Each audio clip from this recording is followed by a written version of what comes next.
আসসালামু আলাইকুম তোমাদের সবাইকে। আশা করি তোমরা সকলেই ভালো আছো, সুস্থ আছো। প্রিয় শিক্ষার্থীরা, তোমাদের সাথে হাজির হয়ে গিয়েছি জাতীয় বিশ্ববিদ্যালয়ে 25-26 সেশনের আজকের সর্বশেষ ক্লাস নিয়ে, বাংলার ম্যারাথন ক্লাস নিয়ে হাজির হয়ে গিয়েছি। তোমাদের আজকের এই বাংলা ম্যারাথন ক্লাসের মধ্যে গত কয়েকদিন আগে গত পরশু দিন আমরা বাংলা ম্যারাথন ক্লাস করেছিলাম এক। আজকে 2 নম্বর ম্যারাথন ক্লাসটা করব। এটার মাধ্যমে আমরা বাংলা সম্পূর্ণটা শেষ করার চেষ্টা করবো ইনশাআল্লাহ। তো প্রিয় শিক্ষার্থীরা, তোমরা একটু আমাদের সাথে দ্রুত যুক্ত হবা। আমার আমার সবকিছু তোমরা ঠিকঠাক মতো শুনতে পাচ্ছ কিনা সেটা একটু কনফার্ম করো প্রিয় ভাইরা। এই তো, হ্যাঁ, সবকিছু ঠিকঠাক মতো শুনতে পাচ্ছ। এখন তোমাদের কাছে একটা অনুরোধ করব, জাস্ট তোমরা কি করবে, ক্লাসটা একটু শেয়ার করে দিবা। যে বা যারা আমার সাথে যুক্ত আছো, ক্লাসটা জাস্ট একটু শেয়ার করে দাও প্রিয় শিক্ষার্থীরা। একটু ক্লাসটা শেয়ার করে দিবা, যে বা যারা আমার সাথে যুক্ত আছো।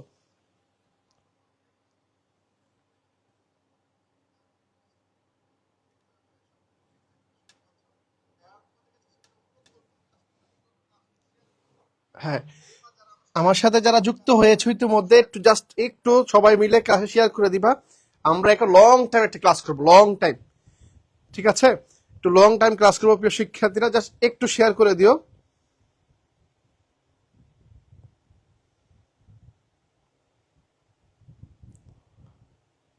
এই তো দেখতে পাচ্ছি, জি।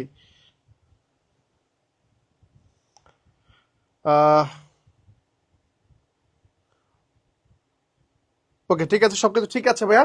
তাহলে আমি শুরু করছি প্রিয় শিক্ষার্থীরা, তাহলে আমি শুরু করছি। তোমরা একটু ক্লাস শেয়ার দিয়ে দিবা, আমরা যাতে তোমাদেরকে পিডিএফ দিতে পারি। ঠিক আছে, ওকে।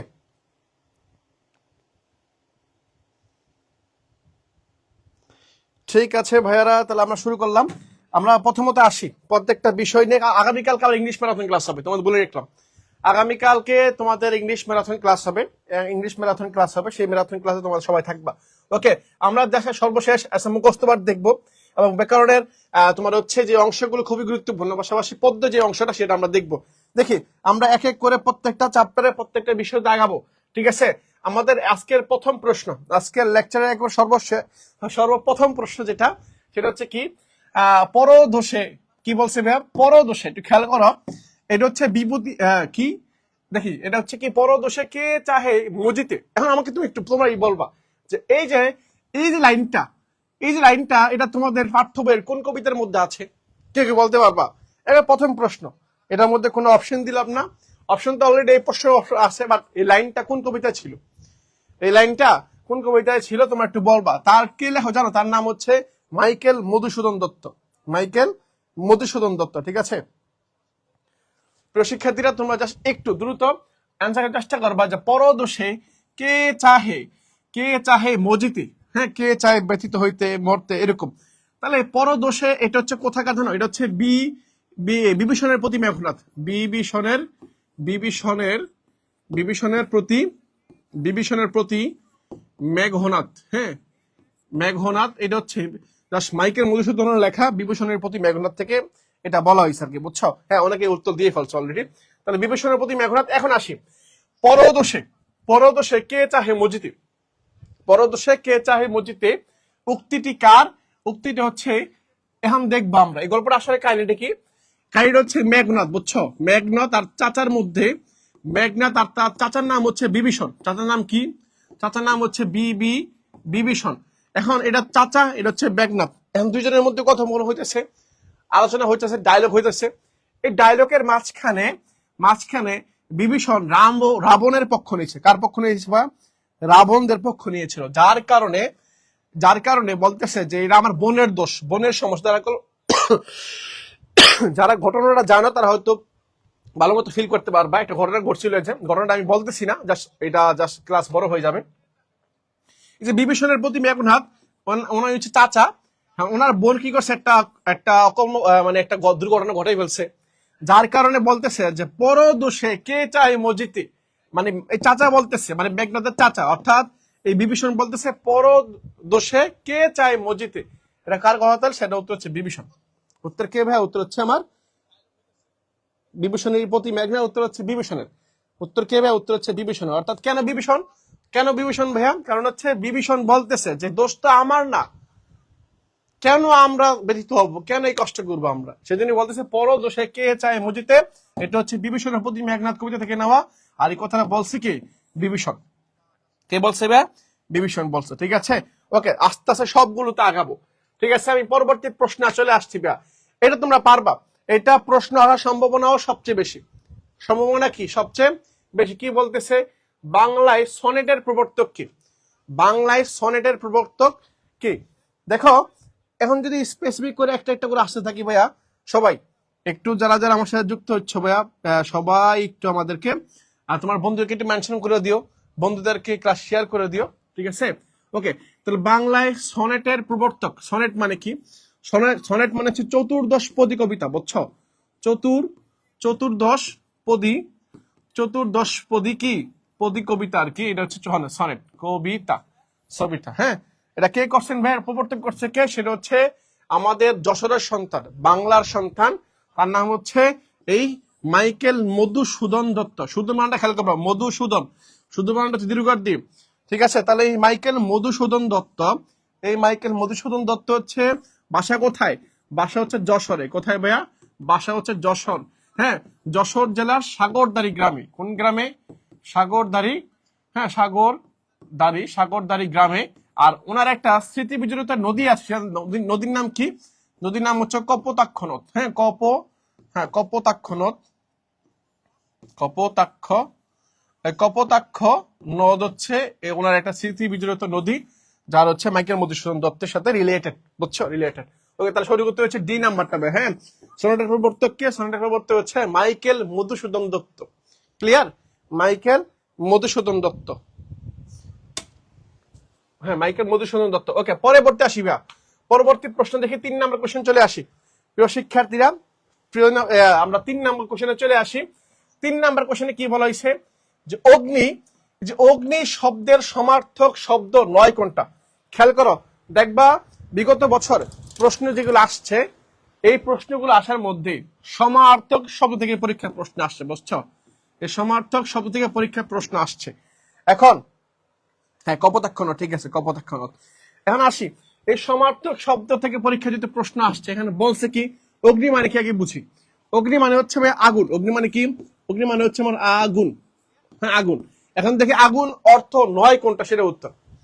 আগুন অর্থ বুঝাবে না, এটাই উত্তর। দেখি কি কি আছে ভাইয়া।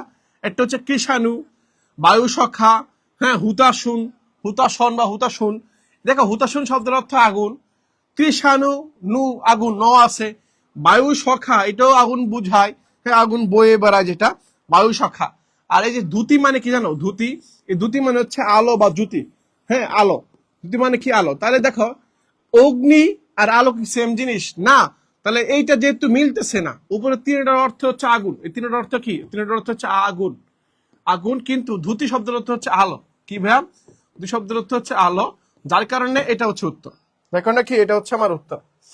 ঠিক আছে, তাহলে আমি কি পেলাম ভাইয়া? তাহলে 3 নাম্বার প্রশ্নের উত্তর হচ্ছে আমার অগ্নি। অগ্নি শব্দের সমার্থক হচ্ছে কি? অগ্নি সমার্থক নয় কোনটা? উত্তর হচ্ছে ধুতি। বাকি 3টা সমার্থক, হুতাশুন, কৃষাণু, বায়ু সখা, এগুলো অগ্নি শব্দের সমার্থক। বা ধুতি শব্দ হচ্ছে আলো। ধুতি মানে কি? ধুতি মানে হচ্ছে আলো। ওকে, ঠিক আছে, তাহলে ঠেস। ওকে ভাইয়া, পরবর্তী প্রশ্নে চলে আসি। পরবর্তী প্রশ্ন বলা হয়েছে যে ভুল বানান কোনটা? ভুল বানান কোনটা, বুঝছো? দেখি আমরা দ্বন্দ্ব, শিহরণ, সমীচীন, জিজ্ঞাসা। প্রিয় শিক্ষার্থী, যারা যারা ক্লাসগুলো নিয়মিত করো, আমি বারবার বলছি যে এই দেখো, ভুল বানান কোনটা, এইসব বানান এগুলো তুমি কিভাবে সলভ করবা, সমাধান করবা। এরা সমাধান করার জন্য তোমাকে কয়েকটা বানান আগে মুখস্থ করে নিতে হবে, যে এই বানানটা হচ্ছে সবসময় এভাবে হবে। যেমন তোমাদের আগে বলছিলাম যে সমীচীন বানানটা পৃথিবী উল্টাই যাক সমস্যা নাই, কিন্তু সমীচীন বানানটা কি হবে? দীর্ঘার, দুইটা দীর্ঘার হবে। মানে পৃথিবী উল্টাই গেছে, বাট এটা কি হবে না, এটা তোমাদের সমীচীন বানানটা কখনো কি আমরা অস্বীকার হবে না। তাহলে সমীচীন বানানটা দুইটা দীর্ঘিকার, দুইটাই কি? দুইটা দীর্ঘিকার। তাহলে সেই হিসাবে ভুল বানান কোনটা? সঠিক উত্তর হচ্ছে কোনটা? এই যে এটা সমীচীন। এন্ড জিজ্ঞাসা বানানটা ঠিক আছে, শিহরণ বানানটা ঠিক আছে, দ্বন্দ্ব বানানটাও ঠিক আছে। তার মানে আমি বুঝে বলতেছি যে এখানে একটা বানান ভুল আর বাকি 3টাই সঠিক। তাহলে ভবিষ্যতে যদি বলে জিজ্ঞাসা বানানটা কিভাবে লেখে, পারবা না? পারবা। আবার বলে শিহর বানানটা কিভাবে লেখে, এইভাবে লেখে। দ্বন্দ্ব বানানটা কিভাবে, এইভাবে লেখে। ঠিক আছে, ওকে। তাহলে উত্তর পেয়ে গেছি আমরা জিজ্ঞাসা, পরে শিহরণ, দ্বন্দ্ব, এগুলো সঠিক। বাট সমীচীন বানানটা কি হবে? সমীচীন বানানটা সবসময় ডেডিকেট দিতে হবে, সবসময় কি দিয়ে হবে? ডেডিকেট দিয়ে হবে। সমীচীন, ক্লিয়ার? সমীচীন বানানটা সবসময় অলওয়েজ ডেডিকেট দিয়ে হবে, অলওয়েজ ডেডিকেট দিয়ে হবে। রাইট, ঠিক আছে ভাইরা, পরবর্তী প্রশ্ন চলে আসি। ওকে, দেখো মেঘনাদ বধ কাব্য 9টি স্বর্গে রচিত। তাহলে বলে দিচ্ছে এখানে, দেখো আমরা যে বিভীষণের প্রতি মেঘনাদ গল্পটা পড়েছি, কবিতাটা পড়েছিলাম, ওই কবিতাটা হচ্ছে মানে মেঘনাদ বধ থেকে নেওয়া হয়েছে, বুঝছো? মানে বধ নামে যে স্বর্গ আছে, স্বর্গ থেকে নেওয়া হয়েছে। এখন মেঘনাদ বধ কাব্য যদি পরীক্ষা প্রশ্ন আসে, কয়টা স্বর্গ আছে? উত্তর হচ্ছে 9টা। উত্তর কয়টা? উত্তর হচ্ছে 9টা। খেয়াল করো, তাহলে মেঘনাদ বধ কাব্যের স্বর্গ কয়টা, মানে ভাগ কয়টা? 9টা। 9টার মধ্যে আমরা যে বিভীষণের প্রতি মেঘনাদটা পড়ি, এটা 6ষ্ঠ নাম্বার, মানে 6 নাম্বার যে অধ্যায়টা আছে এখান থেকে নেওয়া হয়েছে। 6 নাম্বার অধ্যায়টার নাম কি? 6 নাম্বার অধ্যায়টার নাম হচ্ছে ভদ। কি ভাইয়া? ভদ। জাস্ট এটা, বুঝছো? এই ভদ। তাহলে 6ষ্ঠ নাম্বার কাব্য থেকে, মানে অধ্যায় থেকে নেওয়া হয়েছে। এখন আসি কি বলছে এখানে, 9টি স্বর্গে রচিত। এখানে স্বর্গ বলতে আসলে কি বুঝায়? এখানে আসলে স্বর্গ বলতে আসলে কি বুঝায়? এখানে স্বর্গ বলতে আসলে বোঝা হচ্ছে কোনটা? অধ্যায় বোঝা। কি বুঝায় ভাইয়া? অধ্যায়। আমরা যেমন বলি না ভাগ, এই একটা ভাগ, এই একটা ভাগ, এই একটা ভাগ। এই স্বর্গ কিন্তু জান্নাত না বা বেহেশত না। এই স্বর্গ বলতে বোঝাচ্ছে কি, মানে ভাগ ভাগ, সেকশন, বুঝছো? এরকম অধ্যায়। স্বর্গ বলতে কি বোঝায়? এটা বোঝাচ্ছে অধ্যায়। তাহলে মনে রাখবে, হ্যাঁ। তাহলে মেঘনাদ বধ কাব্য কয়টা স্বর্গে বিভক্ত? 9টা। 9টার মধ্যে আমাদের যে বিভীষণের প্রতি মেঘনাদ যেটা আমরা পড়ি, এইটা হচ্ছে 6ষ্ঠ স্বর্গের একটা অংশ। ঠিক আছে, মনে রাখবা। এবং স্বর্গ মানে হচ্ছে ভাগ, অধ্যায়। স্বর্গ মানে কি? ভাগ বা অধ্যায়। শেষ। ওকে, পরবর্তী প্রশ্ন আসি ভাইয়া। 6 নাম্বার চলে আসছি। 6 নাম্বার প্রশ্নের মধ্যে বলা হয়েছে বিভীষণের প্রতি মেঘনাদ কাব্যাংশটি কোন ছন্দে রচিত? ছন্দ থেকে পরীক্ষা প্রশ্ন আসবে। আমি আবার বলে দিচ্ছি, এবার পরীক্ষা যারা দিতে যাচ্ছ তারা চেষ্টা করবা 12টা পদ্য যে আছে, 12টা পদ্যের কোনটা কোন ছন্দে রচিত মুখস্থ করে যাবা, একটু মুখস্থ করে যাবা, কারণ পরীক্ষা আসতে পারে, বুঝছো? এবং তুমি যদি সেকেন্ড টাইম পরীক্ষা ভবিষ্যতে দাও, তোমার কাজে লাগবে। তো প্রিয় শিক্ষার্থীরা, বলে দিলাম যে মেঘনাদ বধ কাব্যাংশটি কোন ছন্দে রচিত। মনে রাখবে, ছিল চক্ষরবৃত্ত। কি বিয়াম? অক্ষরবৃত্ত। ওকে, মনে রাখতে হবে, জাস্ট মনে রাখবা আর কি। হ্যাঁ, মনে রাখবা, ঠিক আছে? তাহলে অক্ষরবৃত্ত ছন্দে রচিত, অক্ষরবৃত্ত ছন্দে রচিত। ঠিক আছে ভাইয়া? তাহলে বিভীষণের প্রতি মেঘনাদ, এটা হচ্ছে অক্ষরবৃত্ত ছন্দে রচিত। ওকে, শেষ। উত্তর হয়ে গেছে, মনে রাখবা। এই উত্তরগুলো মনে রাখবা। দেন আসি 7 নাম্বার কোশ্চেন আসে। 7 নাম্বার হচ্ছে কি? 7 নাম্বার হচ্ছে, এবার যারা আমাদের সেকেন্ড টাইম ব্যাচে অলরেডি যুক্ত হয়ে গিয়েছো, প্লাস 1300 প্লাস শিক্ষার্থী। এই যে 1300 প্লাস শিক্ষার্থী, তোমার হচ্ছে প্রত্যেকে স্টাডি প্ল্যান পাবা। আর গত বছর ছিল যে এটা আমার হাতে যেটা আছে, এটা ছিল গত বছর ছিল, এই যে এটা ছিল। এই বছর হচ্ছে এটা, মানে এই কালার আসছে, এবার নতুন কালার আসছে, লালটা। এই বছর তোমরা এটা পেয়ে যাবা। হ্যাঁ, আগামী রবিবার থেকে সবাই ঘরে ঘরে পৌঁছে যাবে ইনশাআল্লাহ। ঠিক আছে ভাইরা, তোমাদেরকে যেতে চাই যাতে তোমরা যাতে ভালো মতো পড়তে পারো, একটু মনোযোগ সহকারে পড়িও। এই প্ল্যানের মধ্যে তোমার হচ্ছে এখানে সুন্দর মতো স্টাডি প্ল্যানে সুন্দর মতো নিজের রুটিনটা সুন্দর মতো করে ফেলবা, যাতে সেকেন্ড টাইম যাতে একটা পাবলিক বিষয় রিসিভ করতে পারো। ঠিক আছে ভাইরা? ওকে, আসি। এখন বলছে কি, দেখো শুলি সম্ভনিব। কি বলছে? শুলি সম্ভনিব। এই শুলি সম্ভনিব কাকে বলা হতো? কাকে বলা হইতো? দেখো, ভাতৃপুত্র, বাসব বিজয়ী, হ্যাঁ, ভাতৃদ্বয় বা এরকম বলা হয়েছে কবিতার মধ্যে। এখন এই শুলি সম্ভনিব বলা হয়, মনে রাখবা, রাবণ, হ্যাঁ, বিভীষণ আর হচ্ছে কুম্ভকর্ণ। কি ভাইয়া? কুম্ভকর্ণ। এই যে কুম্ভকর্ণ, এই কুম্ভকর্ণ, এরা 3 ভাই। এরা কি ভাই? এরা 3 ভাই। এরা কেউ ভাই? এরা 3 ভাই। এই যে 3 ভাই, এই 3 ভাই, বুঝছো? এই 3 ভাইয়ের মধ্যে এই কুম্ভকর্ণকে বলা হয় শুলি সম্ভনিব। শুল দ্বারা যুদ্ধ করতো আর কি। এই দেখো শুলি সম্ভনিব, এই শুলি সম্ভনিবকে কি বলা হয়? মানে কুম্ভকর্ণকে শুলি সম্ভনিব বলা হয়। এখন খেয়াল করো, এই কুম্ভকর্ণ কথিত আছে, জানি না সত্য মিথ্যা জানি না, বাট কথিত আছে যে শুলি সম্ভনিব বা কুম্ভকর্ণকে তোমার হচ্ছে, কুম্ভকর্ণ নাকি 6 মাস ঘুমায়, 6 মাস জেগে থাকে, মানে অনেক ঘুমায়, প্রচুর ঘুমায়, বুঝছো? প্রচুর ঘুমায়, এরকম আর কি। ঠিক আছে ভাই, তাহলে উত্তর হচ্ছে কুম্ভকর্ণ। ওকে, পরে আসি 8 নাম্বার। চারদিকে বাঁকা জল করিছে খেলা, বাঁকা জলে কিসের প্রতীক? বাঁকা জল, দেখবা এটা সোনার তরী থেকে আসছে, তাই না ভাইয়া? এটা সোনার তরী, রবীন্দ্রনাথ ঠাকুরের লেখা সোনার তরী, সোনার তরী থেকে এটা আসছে। এই সোনার তরী কবিতায় বলা হয়েছে চারোদিকে বাঁকা জল করিছে খেলা। এই যে বাঁকা জল, হ্যাঁ, এই যে জল বলতে এখানে কি বোঝানো হয়েছে? জল বলতে অবশ্যই জীবনের যে কালো অধ্যায় বা কালো স্রোতকে বোঝানো হয়েছে। কি বোঝানো হয়েছে ভাইয়া? কালো স্রোতকে বোঝানো হয়েছে। তাহলে সি নাম্বার যে প্রশ্নটা, উত্তর হচ্ছে সি নাম্বারটা, কালো স্রোত, জীবনের বাধা বিপত্তি এগুলোকে বোঝায়। তাহলে চারোদিকে বাঁকা জল করেছে খেলা, মানে পড়ে গেলে উল্টাপাল্টা করে নিয়ে চলে যাবে আর কি। ওকে, তাহলে 4-এর কত নাম্বার, 8-এর কত নাম্বার উত্তর ভাই? 8-এর হচ্ছে সি নাম্বার প্রশ্ন উত্তর, ঠিক আছে? তো চারোদিকে বাঁকা জল করেছে খেলা, উত্তর হচ্ছে কালো স্রোত। উত্তর কি ভাইয়া? কালো স্রোত। ঠিক আছে, একটু তোমার বন্ধুকে, প্রিয় শিক্ষার্থীরা, একটু জাস্ট তোমার বন্ধুকে একটু মেনশন করে দিও, সবাই একটু মেনশন করে দিও, ঠিক আছে? ওকে, এই যে আসে আরেকটা শব্দ আসছে, দেখো এমন হইতে পারে যে যা দেখাচ্ছি, যা করাচ্ছি, এগুলো তোমার পরীক্ষায় চলে আসতে পারে, পরীক্ষায় চলে আসতে পারে। কারণ প্রত্যেকটা জিনিস বাছাই বাছাই করা, বুঝছো? বাছাই বাছাই করা, কারণ বিগত বছর যে কোশ্চেন গুলো আসছে, যেই কোশ্চেন গুলো আসছে ওইগুলোর মান ধরেই তোমার হচ্ছে এগুলো গাওয়া বা তোমাদের দেওয়া, যাতে তোমরা ভালো মতো আয়ত্ত করতে পারো, বুঝতে পারো যে আসলে জাতীয় বিশ্ববিদ্যালয় কেমন আসে। তবে পাবক মানে কি? দেখো, পাবক শব্দের অর্থ হচ্ছে আগুন। কি ভাইয়া? পাবক শব্দের অর্থ হচ্ছে আগুন। এখন খেয়াল করো, পাবক শব্দের অর্থ যদি আগুন হয়, যদি আগুন হয়, তাহলে উত্তর কোনটা হবে? তোমাদের কিন্তু অলরেডি বলে দিচ্ছি আমি, তুমি মনে করে জানো না পাবক মানে কি, তুমি জানো না, আমি তোমাকে বলে দিচ্ছি পাবক মানে হচ্ছে আগুন। দেখো তুমি বাই করো তো কোনটা উত্তর হবে।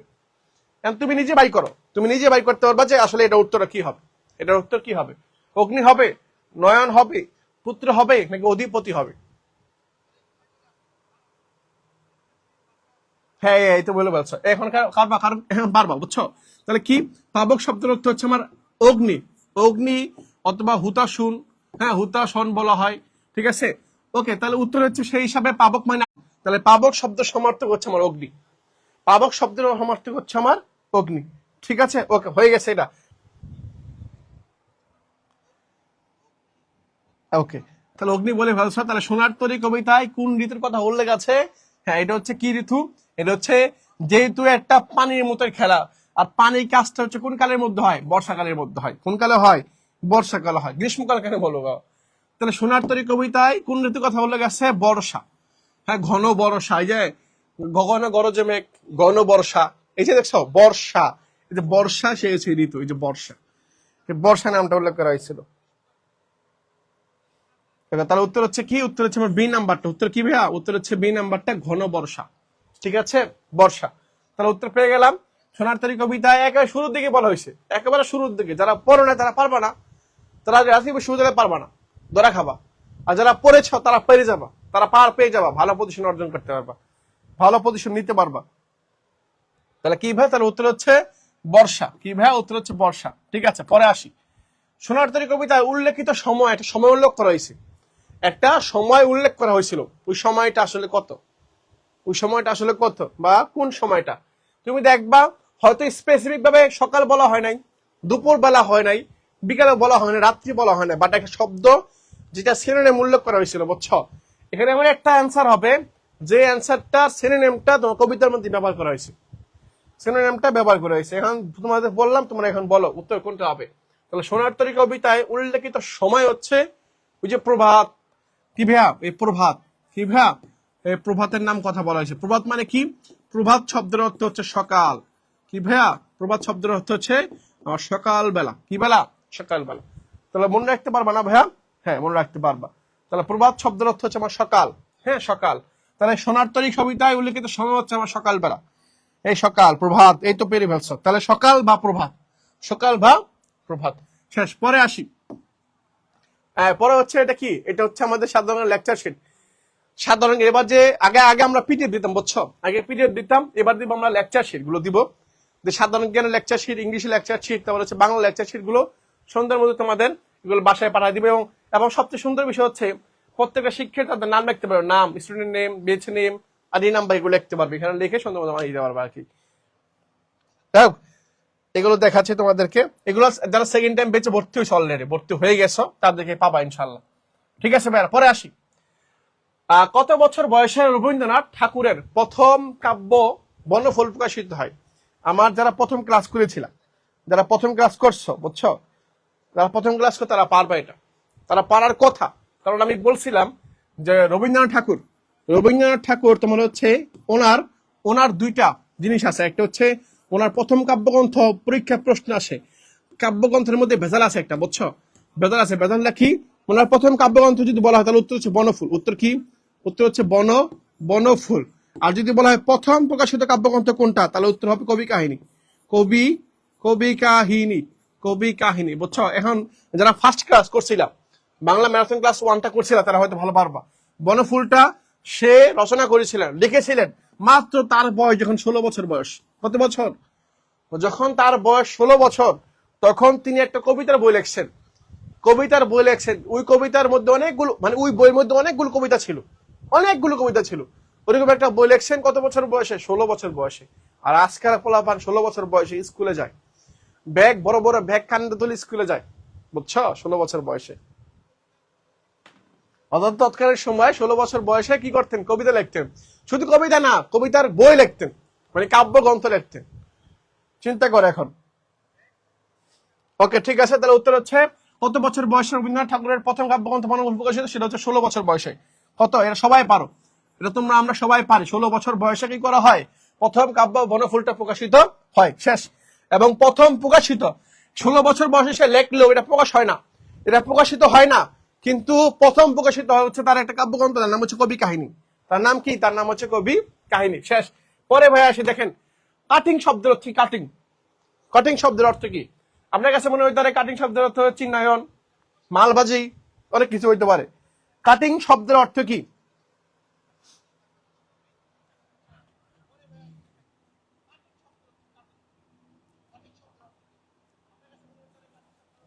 ওকে, তাহলে কাটিং এর বাংলা পরিভাষা কোনটা ভাইয়া? কাটিং শব্দের বাংলা পরিভাষা হচ্ছে কেদাদুরস্ত। মানে কেদাদুরস্ত মানে হচ্ছে পরিপাটি, না এটা না। চিহ্নায়ন করা, চিহ্ন দেওয়া, এটাও না।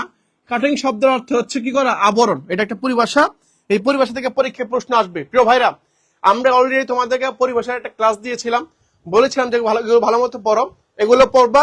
আজকে ক্লাসের মধ্যে যেগুলো দেখাচ্ছে এগুলো ভালো মতো দেখে যাবা। কারণ দেখবা যদি চলে আসে, গত বছর আসছে কিন্তু এবছর আসার সম্ভাবনা আছে, তো একটু দেখে যাবা, তোমার কাজে দিবে, কাজে আসবে ইনশাল্লাহ। ওকে, দেখেন তাহলে কি বলছি। কাটিং এর বাংলা পরিভাষা কোনটা? উত্তর হচ্ছে সি নাম্বারটা, আবরণ। কি ভাইয়া? আবরণ। মনে রাখবে কাটিং শব্দের অর্থ হচ্ছে কি? আবরণ। কাটিং শব্দের অর্থ হচ্ছে আবরণ, ঠিক আছে। পরবর্তী আসি। তাহার এই পরে মনে কবিতাটি প্রথম কোন পত্রিকায় প্রকাশিত হয়? তাহার এই পরে মনে কবিতা কার লেখা? সুফিয়া কামালের লেখা। কার লেখা ভাইয়া? সুফিয়া কামালের লেখা।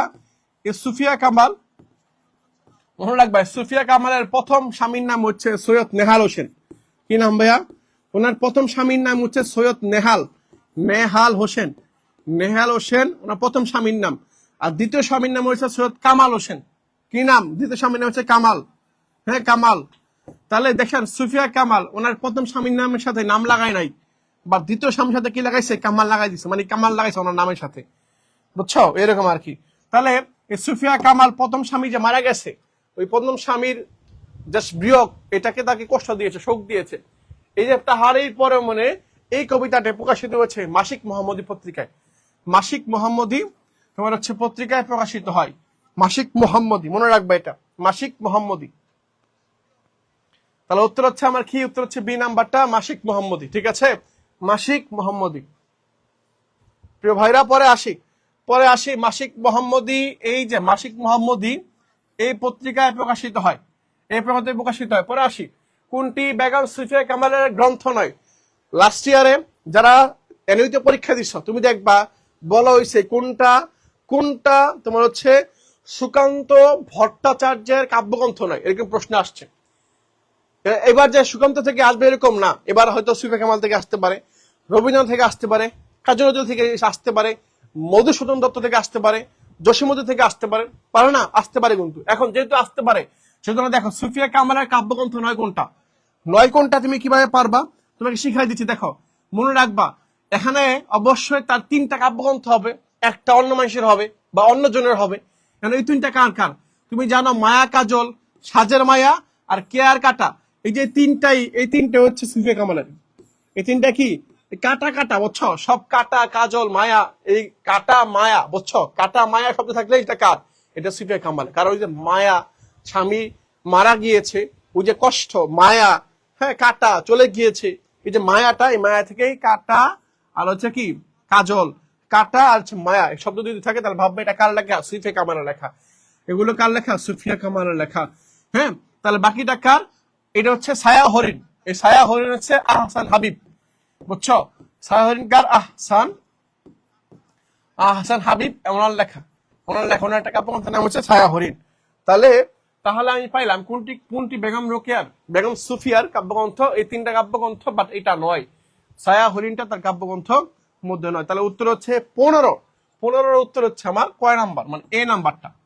15 উত্তর হচ্ছে আমার এ নাম্বারটা, ঠিক আছে? এ নাম্বারটা। ওকে, এই তো হয়ে গেছে ভাই, আলহামদুলিল্লাহ পেরে ফেলছো তোমরা, অলরেডি পেরে ফেলছো। ওকে ওকে, ঠিক আছে ভাই, পরে আসি ভাই, পরবর্তী প্রশ্ন আসি। দেখো, উপকারীর অপকার, দেখছো বানানটা খেয়াল করো, আমি তো বলছিলাম উপকারীর উপকার করছে, যে খেয়াল করো, উপকারীর, যিনি তোমাকে উপকার করছে আর কি, ওই ব্যক্তির যখন তুমি অপকার করবা, মানে ক্ষতি করবা, আগে বোঝো, আগে তুমি সুন্দর মতো এটা বোঝো। উপকারী মানে কি? উপকারী মানে কি? যিনি আমার উপকার করছে, ওই ব্যক্তির, ওই ব্যক্তির যখন আমি কি করব? অপকার করব, মানে ক্ষতি করব। যখন যে আমার উপকার করছে, আমার উপকার করছে, তার যদি আমি ক্ষতি করি, ক্ষতি করে, যে তাকে কি বলা হয়? তাকে আসলে কি বলা হয়? তাকে বলা হয় কৃতজ্ঞ। জাস্ট মনে রাখবা, এটা তোমাদের মনে রাখাই দিলাম, শিখাই দিলাম। তাহলে তোমাকে যে উপকার করবে, তার উপকার যদি তুমি না করে ক্ষতি করো, তখন সেটাকে বলা হয় কৃতজ্ঞ। কি বলা হয়? কৃতজ্ঞ বলা হয়। আর যখন করা হবে, উপকার করা, তখন কৃতজ্ঞ।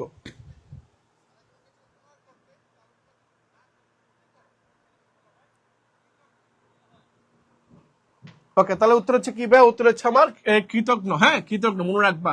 উপকারীর অপকার করে যে, তাকে বলা হয় কৃতজ্ঞ। কি বলা হয়? কৃতজ্ঞ বলা হয়। ওকে ভাইয়ারা, এটা পেরে ফেলছো। তাহলে উপকারীর অপকার করে যে, তাকে বলা হয় কৃতজ্ঞ। ঠিক আছে, পারবা এটা, ইনশাল্লাহ পারবা তোমরা। ঠিক আছে, উত্তর সি পাইলাম। পরে আসি, কোন বাগধারাটা সঠিক, সরি, কোন বানানটি সঠিক? কোন বানানটি সঠিক? দেখো, আমি তোমাকে শিখাই দিচ্ছি কোন বানানটা সঠিক। দেখো, আমি ক্লাসে বলছিলাম, হ্যাঁ, আমি ক্লাসে বলছিলাম কোন বানানটা সঠিক, এটা যদি পারো। হ্যাঁ, আকাঙ্ক্ষা, আকাঙ্ক্ষা একটা, পড়েছে কি মুমূর্ষু, পরিণয়, প্রতিযোগিতা, মুমূর্ষু, আকাঙ্ক্ষা। দেখি কে কে পারো, দেখি কে কে পারো, এটাকে পারবা কে কে, দেখি।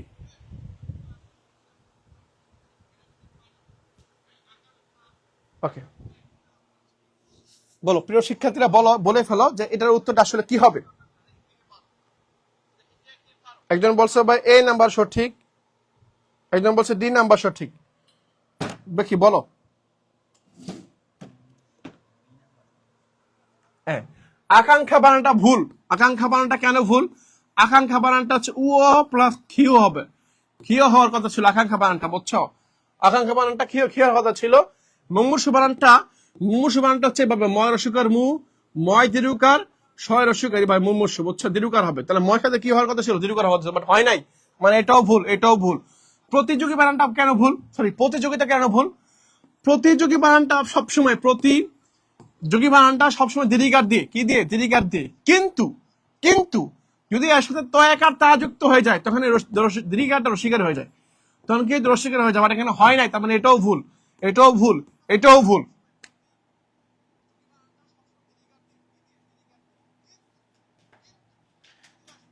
সঠিক উত্তর অন্য হবে, সেই হিসাব তুলনায় এটা হয়, বুঝছো?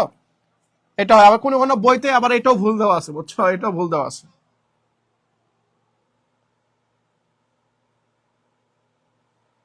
ওকে, ঠিক আছে ভাইয়া, পরে আসি, 18 নম্বর কোশ্চেন চলে আসি। কোহেলি উত্তরী তলে, কোহেলি উত্তরী তলে ড্যাশ ড্যাশ ড্যাশ সন্ন্যাসী। কোহেলি উত্তরী তলে ড্যাশ ড্যাশ, মানে শূন্য স্থানে এই শব্দটা, কোন শব্দটা বসবে? আমাকে বলো তো ভাইয়েরা, যে এই যে লাইনটা, এই লাইনটা তোমার পাঠ্য বইয়ের কোন কবিতার, কোন কবিতা, তোমার পাঠ্য বইয়ের কোন কবিতায়, এটা কোন কবিতার মধ্যে থেকে নেওয়া হয়েছে, বা কোন কবিতার লাইন এটা? এটা কোন কবিতার লাইন? কোন কবিতার লাইন বলো দেখি, এটা কোন কবিতার লাইন বলো প্রিয় শিক্ষার্থীরা বলো এটা কোন কবিতার লাইন?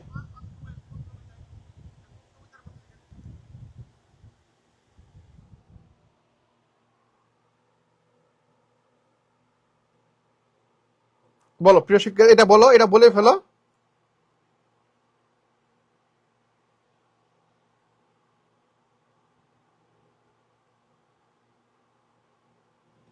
এই তো একজন বলে ফেলছো উত্তর অলরেডি, সেটা হচ্ছে কি তাহারই পরে মনে। উত্তর কি ভাইয়া? এটা হচ্ছে তাহারই পরে পরে মনে, বুঝছো? পরে মনে, তাহারই পরে মনে কবিতা। এখন আসি এটার মধ্যে কি বলছে, এখানে কি বলছে এটা দেখো।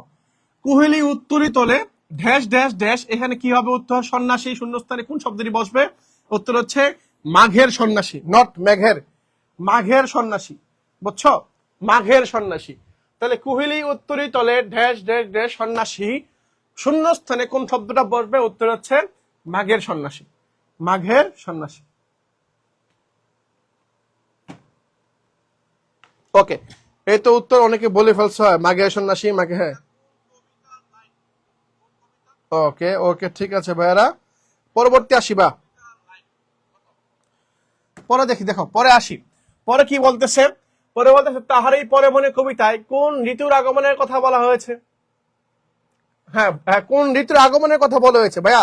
তোমরা কিন্তু এখানে প্যাচ লাগাও না আবার, বুঝছো? এখানে কিন্তু কোন শীত, এরকম তো শীত উত্তর হবে না।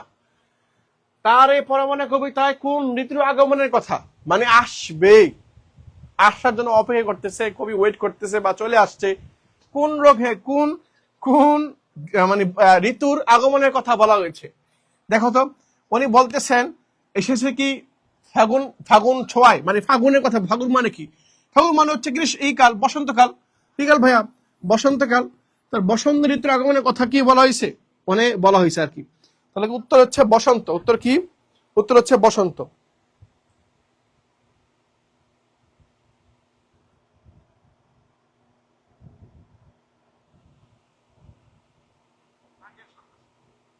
ওকে, উত্তর হচ্ছে, আমার উত্তর হচ্ছে বসন্তকাল, ঠিক আছে। ওকে, পরবর্তী আসবে 20 নম্বরে।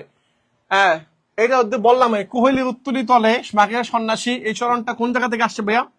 এটা কোন নম্বর কোশ্চেন? 20 নম্বর কোশ্চেনের উত্তরটা কি হবে? উত্তর হচ্ছে ডি নাম্বারটা, তাই না? 20-এর ডি নাম্বার, কারণ এটা আমি একটু আগে দেখলাম, শিখলাম। ঠিক আছে, পরে আসি। উত্তরী শব্দের অর্থ কি আসলে? আমরা যে একটু আগে পড়লাম, উত্তরী শব্দের অর্থ আসলে কি? হ্যাঁ, উত্তরী শব্দের অর্থ কি? উত্তরী শব্দের অর্থ কি? হ্যাঁ, কুয়াশা, কুহেলি, হ্যাঁ কস্তরী, নাকি হচ্ছে চাদর? কোনটা বলো? 21 নম্বর কোশ্চেন, 21, 21 নম্বর কোশ্চেনের তোমার হচ্ছে উত্তরী শব্দের অর্থ কি? উত্তরী শব্দের অর্থ কুয়াশা, কুহেলি, কস্তরী, নাকি চাদর? প্রভারা বলো। এই তো এটা বলে বলছো, সেটা হচ্ছে উত্তর হচ্ছে কি ভাইয়া? উত্তর হচ্ছে আমার চাদর। উত্তর হচ্ছে চাদর। তাহলে কুহেলি, যে উত্তরী শব্দের, মনে রাখবা উত্তরী, উত্তরী শব্দের অর্থ হচ্ছে আমার চাদর।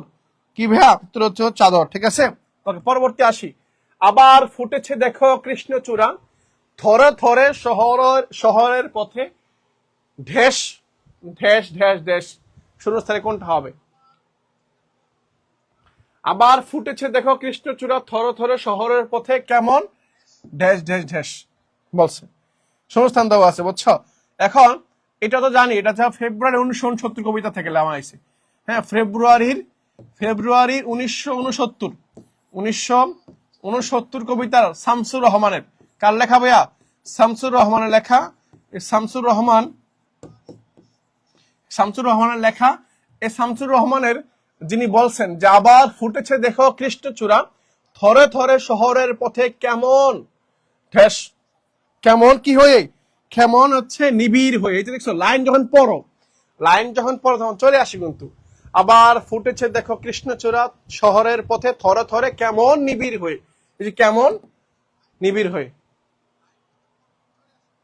হ্যাঁ উত্তর হচ্ছে গ নাম্বার, এই যে সি নাম্বারটা, ঠিক আছে। উত্তর হচ্ছে সি নাম্বারটা। ওকে ভাইরা, পরে আসি 23 নাম্বার। ফুটে ফুল বাস্তবের, ফুটে ফুল বাস্তবের ঢেস শব্দটি বসবে। কোন শব্দটা বসবে?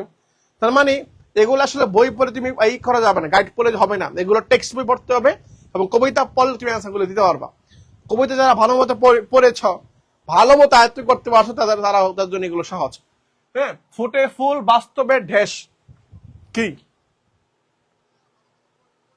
প্রিয় শিক্ষার্থীরা বলো, বলে ফেলো। এই তো গুড।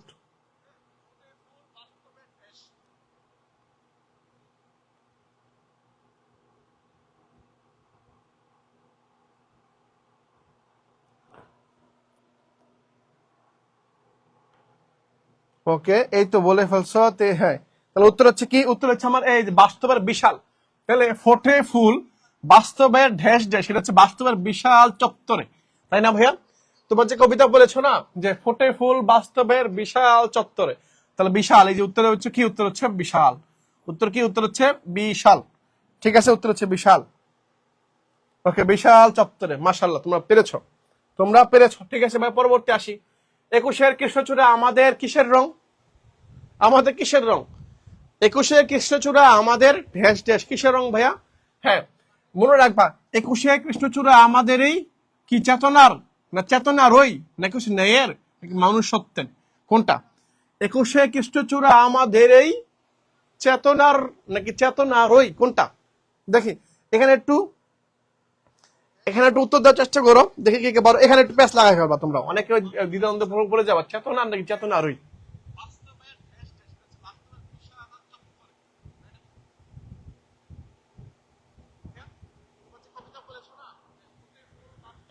হ্যাঁ, 24-এর হচ্ছে এ নাম্বারটা। হ্যাঁ, 24-এর হচ্ছে এ নাম্বারটা নাকি বি নাম্বারটা? এই যে তোমরা যে বলতেছো চেতনারই, হ্যাঁ, 21-এ কৃষ্ণচূড়া আমাদের চেতনার রং, না চেতনারই রং? তোমরা একটু ভেবেচিন্তে উত্তর দিও ভাইয়ারা, ভেবেচিন্তে উত্তর দিও যে 21-এর কৃষ্ণচূড়া আমাদের চেতনার রং না আমাদের চেতনার এই রং, কোনটা? দেখি, অনেকে কনফিউশনের মধ্যে পড়ে গেছে। উত্তর হচ্ছে চেতনারই, দেখছো আলাদা হয়ে, চেতনারই রং, বি নাম্বার উত্তর। ওকে, পরে আসি। ফেব্রুয়ারি 1969 কবিতায় সালামের হাত থেকে কি ঝরে? সালামের হাত থেকে কি রক্ত ঝরে, অশ্রু ঝরে? মানুষের হাত থেকে কখনো অশ্রু মানে চোখে পানি ঝরে? কখনো পসিবল? তাহলে এটা বাদ, এই ডি নাম্বার অপশন বাদ হয়ে যাচ্ছে। সালামের হাত থেকে কি অক্ষর নাকি বর্ণমালা? সালামের হাত থেকে আসলে কি ঝরে? সালামের হাত থেকে আসলে কি ঝরে? এটা কি রক্ত ঝরে নাকি বর্ণমালা ঝরে? কোনটা?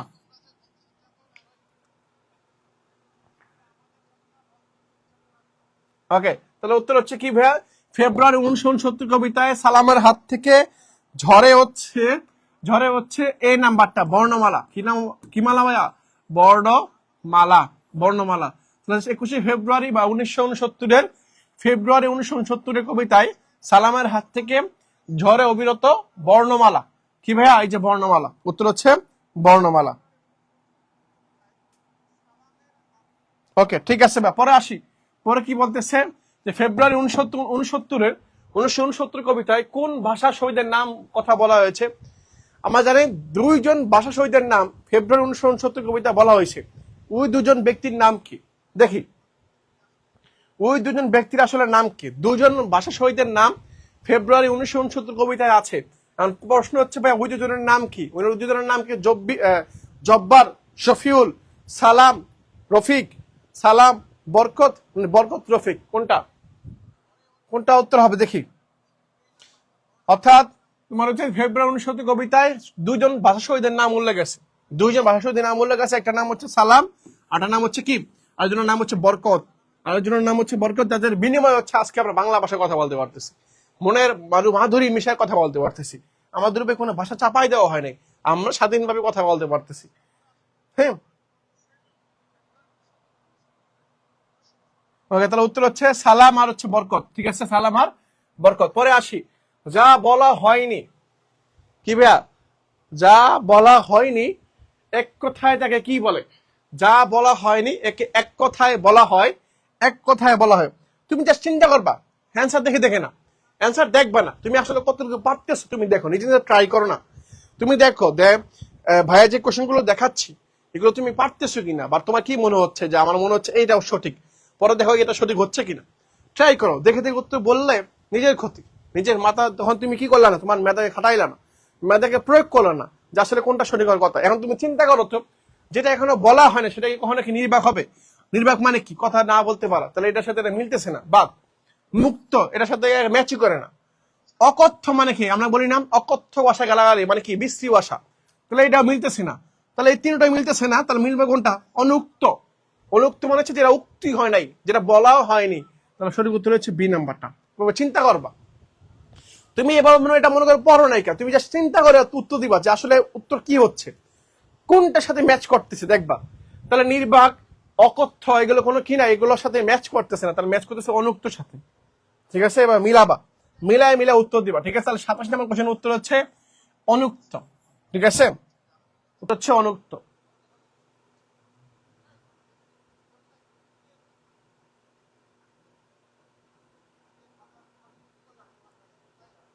ওকে, ঠিক আছে ভাই, সেটা উত্তর হচ্ছে অনুক্ত।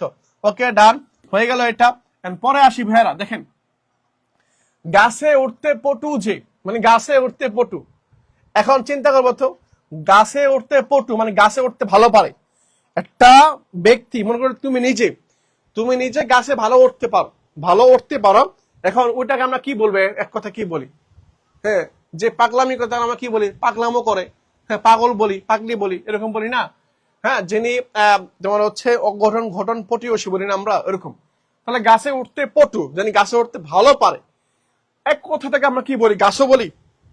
আমরা আমাদের এলাকায় বলি গাচ্ছা বা গাচ্ছু, এরকম বলি, বা গেছো বলি। হ্যাঁ, এখন দেখো, যিনি পটু তাকে আমরা গাছও বলি না, কখনো না গাছও না। হ্যাঁ, গাছি বলি। গাছি মানে কি? গাছ, এই কাটে মানে গাছি, এরকম টাইপের মার লোক আর কি। আরোহী মানে কি?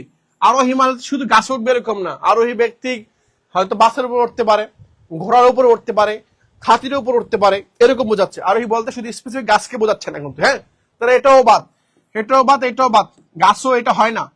আর তাহলে কি উত্তর হবে? গেছো। উত্তর কি হচ্ছে? গেছো মানে হচ্ছে গাছে উঠতে পারদর্শী বা পটু টাইপের লোককে গেছো বলা হয়। তাহলে সঠিক উত্তর হচ্ছে সি নাম্বারটা, গেছো। উত্তর হচ্ছে সি নাম্বারটা। ঠিক আছে, উত্তর হচ্ছে সি নাম্বার, গেছো বলা হয়, গেছো।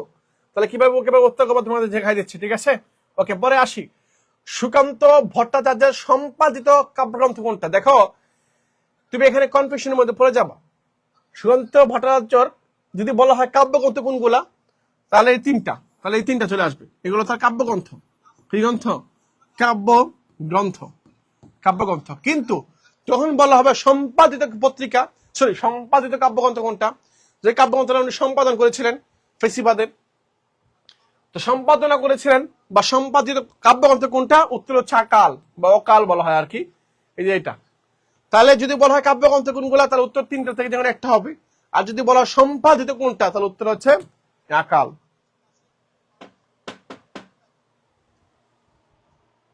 ঠিক আছে, উত্তর হচ্ছে কি ভাই? উত্তর হচ্ছে আমার এই যে এটা উত্তর হবে। ঠিক আছে, আকাল হচ্ছে উত্তর। পরে আসি, কোন শব্দটির ঘোড়ার সমর্থক?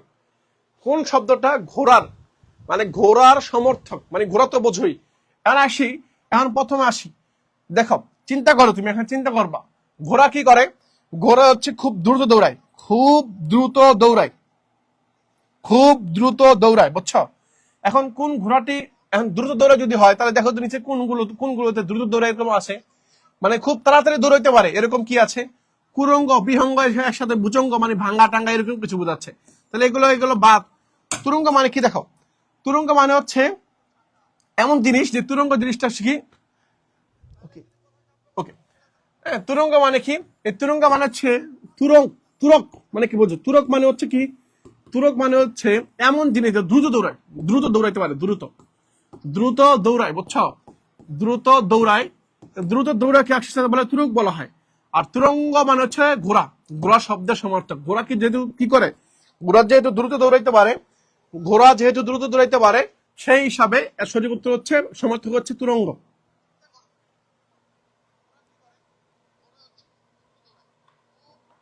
ওকে, তাহলে উত্তর হচ্ছে ভাইয়া কি? উত্তর হচ্ছে আমার, হ্যাঁ, তুরঙ্গ। তাহলে কোন শব্দটি ঘোড়ার সমর্থক? উত্তর হচ্ছে তুরঙ্গ।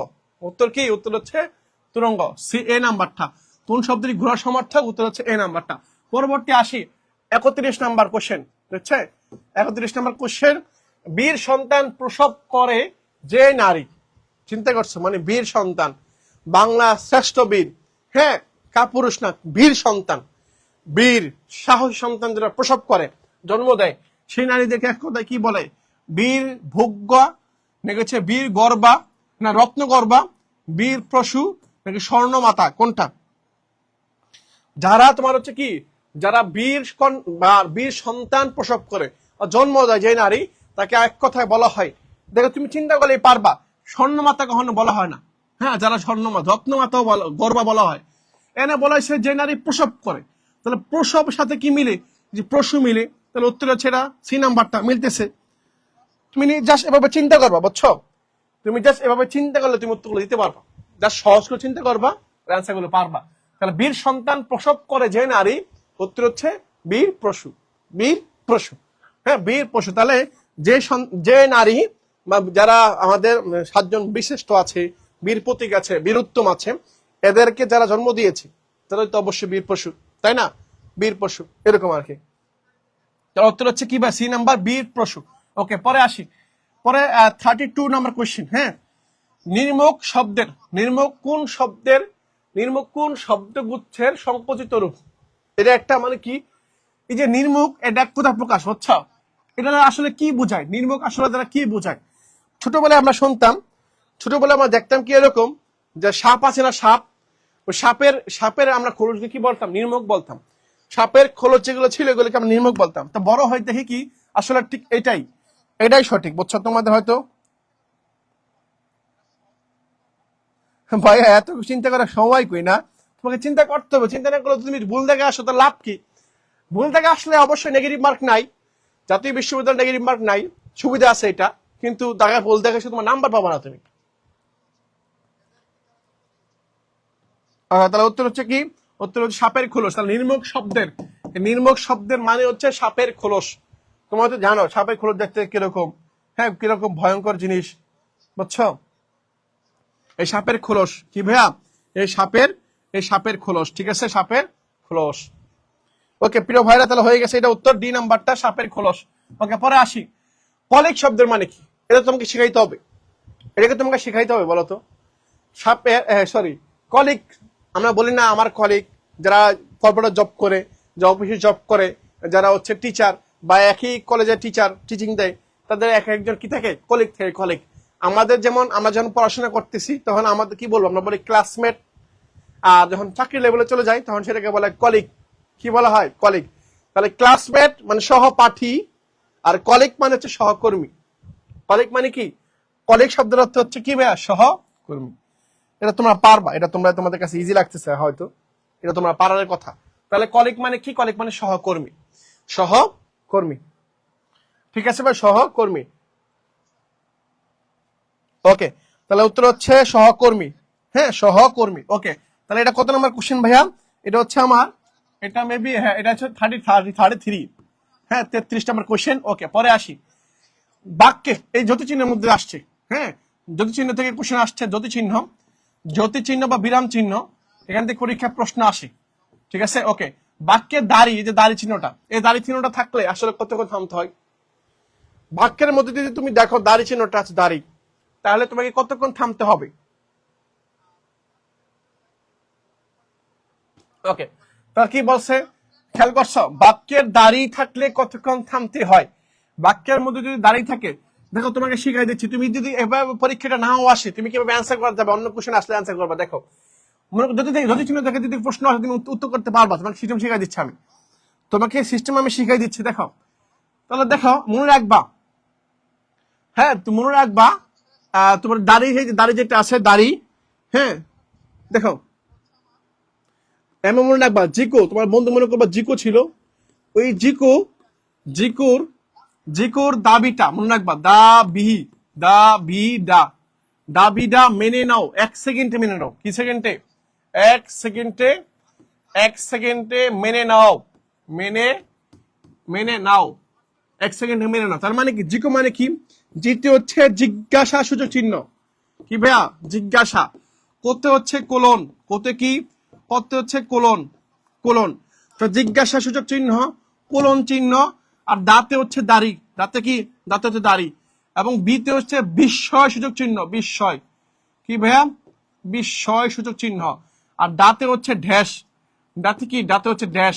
তাহলে জিকো জিজ্ঞাসা কোলন দাড়ি বিস্ময়সূচক চিহ্ন এবং ড্যাশ এবং কোলন ড্যাশ দুইটা একসাথে মিলে কোলন ড্যাশ, এইগুলোর ক্ষেত্রে আমাকে 1 সেকেন্ড থামতে হবে। কত সেকেন্ড? 1 সেকেন্ড। দেখি তো কি কি আছে। 1 সেকেন্ড, 1 সেকেন্ডের বিরতি প্রয়োজন। এক বলতে যে সময় লাগে 1 সেকেন্ড। তাহলে উত্তর হচ্ছে এই নাম্বারটা। উত্তর হচ্ছে আমার কি 1 নাম্বারটা। ওকে ওকে ঠিক আছে।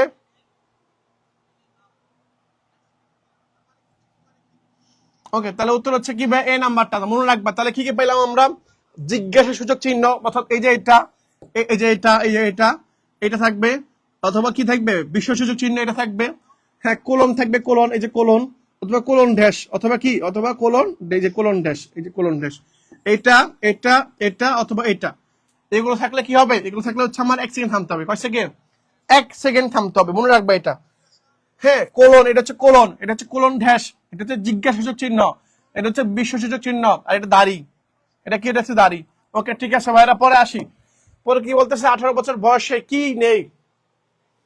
18 বছর বয়সে কি নাই? যারা 18 বছর পার করে ফেলছে, হয়তো অলরেডি কি 18 বছর পার করে ফেলছে, এখানে যারা আছো প্রত্যেকে 18+, প্রত্যেকে কি 18 বছর বয়সী, মানে বেশি 18 বছর বয়সের পার হয়ে গেছে। এখন যখন তোমাদের 18 বছর বয়স ছিল, তখন তোমাদের মধ্যে কি ছিল না? 18 বছর বয়সে কি নাই? ঝুঁকি নাই, মন্ত্রণা, সংশয় নেই, কাদা। কাদা বলতে কান্না আর কি, কান্না, এই কাদা বলতে কাদা মাটি না কিন্তু। হ্যাঁ তাহলে 18 বছর বয়সে কি নেই? 18 বছর বয়সে হচ্ছে 18 বছর ঝুঁকি নেই, মিলে ঝুঁকি না, মন্ত্রণা, সংশয়। হ্যাঁ 18 বছর বয়সে কি নেই? 18 বছর বয়সে সংশয় নেই। কি নেই ভাইয়া? সংশয় নেই, সংশয়, ভয়। তো 18 বছর বয়সে কি নেই ভাইয়া? সেটা হচ্ছে ভয় নেই। কি নেই? ভয় নেই। 18 বছর বয়সে কি নেই? ভয় নাই। হ্যাঁ কাদা নাই বা ভয় নেই। ওকে পরে আসি। পরেরটা হচ্ছে এটা, এটা লাস্ট ইয়ার আসছিল। হ্যাঁ এটা কি বলছে? অ্যাবরিজিনাল শব্দের পরিভাষা কোনটা? অ্যাবরিজিনাল শব্দের পরিভাষা কোনটা? অ্যাবরিজিনাল শব্দের পরিভাষা কোনটা? এটা কৃত্রিম। আর্টিফিশিয়াল শব্দের অর্থ হচ্ছে কৃত্রিম। তাহলে এটার সাথে এটা মিলতেছে না, এটা বাদ। হ্যাঁ তাহলে এটাও মিলতেছে না। অ্যাবরিজিনাল মানে কি? আদি মানব নাকি আদিবাসী? প্রিয় শিক্ষার্থীরা বলো যে অ্যাবরিজিনাল শব্দ যেটা আছে এটার অর্থ আসলে কি? এটা দ্বারা আসলে কি বোঝায়? অ্যাবরিজিনাল শব্দের পরিভাষা কোনটা? এটা কৃত্রিম, অমৌলিক, আদিবাসী, আদি মানব, কোনটা? উত্তর কোনটা হবে? এটা উত্তর হচ্ছে সি নাম্বারটা, আদিবাসী। যারা হয়তো আমাদের পারিবারিক শব্দের ক্লাসটা করছে তারা হয়তো পারার কথা এটা। তাহলে উত্তর হচ্ছে অ্যাবরিজিনাল শব্দের অর্থ হচ্ছে আদিবাসী। কি বাসী?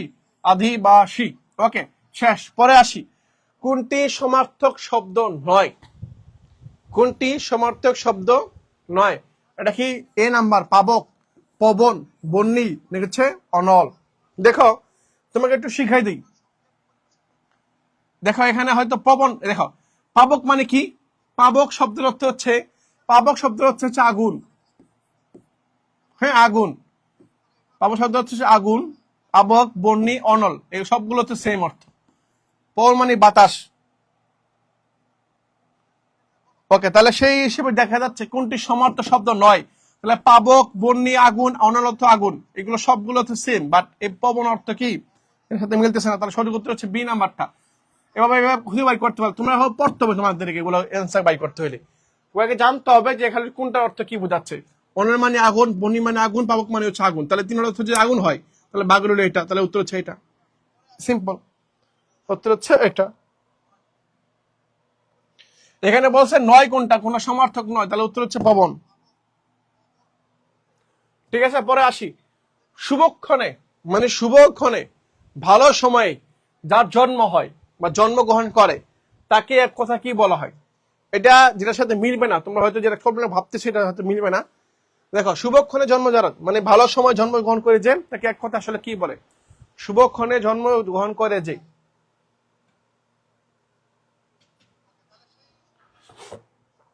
শুভক্ষণে, শুভক্ষণে জন্মজাত তাকে এক কথায়, এক কথায় বলা হয় ক্ষণ জন্মা। মনে রাখবে এটা, ক্ষণ জন্মা। হ্যাঁ শুভক্ষণে জন্ম যাই কর গ্রহণ কর তাকে বলা হয় ক্ষণ জন্মা। ঠিক আছে, ক্ষণ জন্মা এটা বলা হয়। শুভক্ষণে জন্মগ্রহণ করে যে তাকে বলা হয় ক্ষণ জন্মা। তাহলে উত্তর হচ্ছে কি ভাইয়া? উত্তর হচ্ছে আমার এটা। ওকে, 38 নাম্বার কোশ্চেন। হ্যাঁ, 38 নাম্বার কোশ্চেনের উত্তর হচ্ছে আমার এ নাম্বারটা। ঠিক আছে, এ নাম্বার। ওকে, ঠিক আছে। এন্ড পরে আসি ভাইয়া, টলারেবল। এটা পারার কথা তোমাদের, এটা তোমরা পারবা। মানুষ কি করে, একজন আরেকজনকে কি করে, টলারেট করে। টলারেট মানে কি, একজন আরেকজনকে যদি কি করতে পারে, মনে করো একজন অনেক রাগী, সেই ব্যক্তি আরেক ব্যক্তি কি করে, টলারেট করে। অথবা একজন আমার সাথে রাগ করতেছে বা রাগারাগি করতেছে, চিল্লাচিল্লি করতেছে, আমি কি করতেছি, আমি তার রাগ টলারেট করতেছি, তার রাগগুলো আমি কি করতেছি, টলারেট করতেছি, মানে কি, সহ্য করতেছি। আর সহ্যকে আমরা একসাথে কি বলতে পারি, সহনীয় না সহনীয়। তাহলে সেই হিসাবে উত্তর হচ্ছে কি, মানে এইটা সহনীয়। অর্থাৎ টলারেবল শব্দের অর্থ হচ্ছে সহনীয়।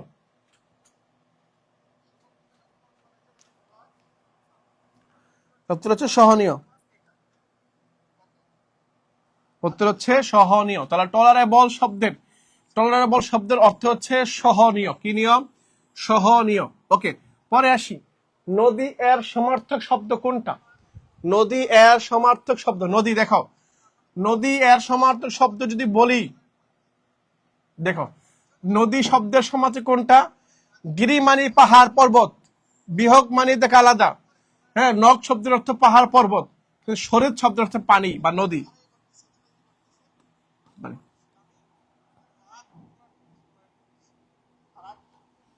ওকে, প্রিয় ভাইরা বলো, উত্তর বলে ফেলো ভাইয়া, এর উত্তর কি হবে?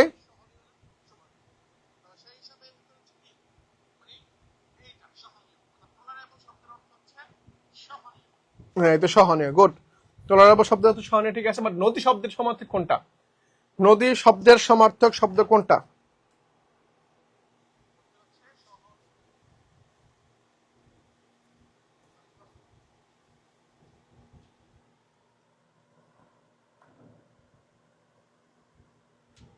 ওকে ওকে, ঠিক আছে। তাহলে উত্তর হচ্ছে 40-এ কত? 40-এ উত্তর হচ্ছে আমার এই যে সরিত। হ্যাঁ হ্যাঁ, এই নাম্বারটা। সরি না, এটা হচ্ছে সরি। হয়তো তোমরা অনেকে সরি বলতে অভ্যস্ত, হয়তো টেক্সট করে সরি কাউকে বলো, সেজন্য তোমরা সরি সরি লাগতে, এটা সরিত, বুঝছো? সরিত। ওকে, ঠিক আছে। 18 বছর বয়সে কি জানে না? দেখছো, আগে একটু আগে বলছিলাম 18 বছর বয়সে নেই, কি নেই, সংশয় নেই। কিন্তু এখানে বলা হয়েছে 18 বছর বয়সে কি জানে না। 18 বছর বয়সে জানে না, কি জানে না? সেটা উত্তর হচ্ছে কি, কাদা, নাচানাচি করা, হাসা, বেদনা। 18 বছর বয়সে আসলে কি জানে না?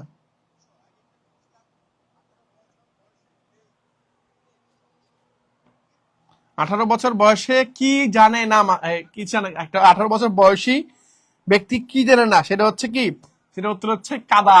কি মানে কাদা, মানে কি, কাদা মানে কাদা মাটি নেই, কাদা মানে কান্না, কান্না করা। হয়তো তো আমরা 18 বছর বয়সে কান্না করতে করতে শেষ। হ্যাঁ, এটা এটা পাই না, সেটা জন্য পাই না, এটার জন্য কান্নাকাটি করতে শেষ। কিন্তু 18 বছর বয়সে নিজে নিজেই করার ক্ষমতা অর্জন করা হয়, নিজে নিজে করার সক্ষমতা চলে আসে। 18 বছর বয়সে কি নেই, 18 বছর বয়সে কি জানে না, কান্না করা জানে না, মানে কাদা জিনিসটা জানে না। ওকে, পরে আসি, 18 বছর বয়সে কি উকি দেয়? 18 বছর বয়সে কি উকি দেয় ভাইয়া? 18 বছর বয়সে 42 নম্বর কোশ্চেন, 42। 18 বছর বয়সে কি উকি দেয় ভাইয়া? যৌবন, দুঃসাহসেরা, নাকি হচ্ছে প্রেম, নাকি তারুণ্য? 18 বছর বয়সে এখানে সবগুলোই উদয়, তারুণ মানে অনেকের ক্ষেত্রে 18 বছর বয়সে এই চারটাই কি হয়, দেখা যায়। কিন্তু কবি কি বলছেন দেখে, তোমার কাছে মনে হবো 18 বছর বয়সে যৌবন আসে, ঠিক আছে। 18 বছর বয়সে অনেকের প্রেম আসে, এটাও ঠিক আছে। 18 বছর মানে কি, তারুণ্য, এটা ঠিক আছে। আবার 18 বছর বয়সে অনেক কিছু ভেঙে ফেলার কোনো একটা চলে আসে, জিদ চলে আসে, রক্ত গরম, এটাও হয়। এখন কবি কি বলছে, কি সুকান্ত ভট্টাচার্য কি বলছেন? সুকান্ত ভট্টাচার্য বলছেন 18 বছর বয়সে কি দেয়, দুঃসাহসেরা। এইটা 18 বছর বয়সে কি দেয়, দুঃসাহসেরা। উত্তর হচ্ছে কি, দুঃসাহসেরা। উত্তর কি, উত্তর হচ্ছে দুঃসাহসেরা। ওকে, উত্তর হচ্ছে দুঃসাহসেরা, এই তো পেরে ফেলছো। ওকে, পরবর্তী আসি, মালা যে প্রত্যয়টা আছে, দেখছো মালা, এই মালা প্রত্যয়টি প্রয়োগ কোন শব্দটিতে সঠিক হবে? মালা। এখন দেখি আমরা মিলাই, বিদ্যালয়ে মালা বলা যায়, এটার সাথে কি বিদ্যালয়ে মালা বলা যায়? দেখো তো, মালা বলা যায় না, হয় না। তারপরে কি ছাত্র মালা, দেখো মিলাও, তুমি মিলে নিজে মিলাবা, ছাত্র মালা, দেখো তো হয় কিনা, দেখো তো অর্থ বা মনে হয় কিনা।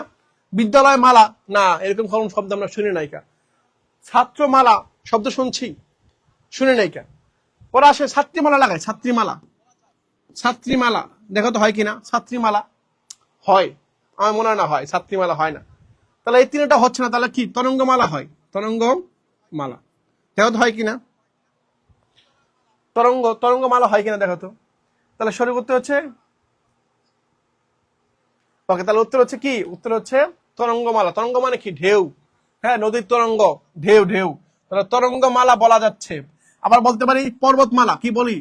আবার বলতে পারি পর্বতমালা, পর্বতমালা, এই পর্বতমালা, এই পর্বতমালা।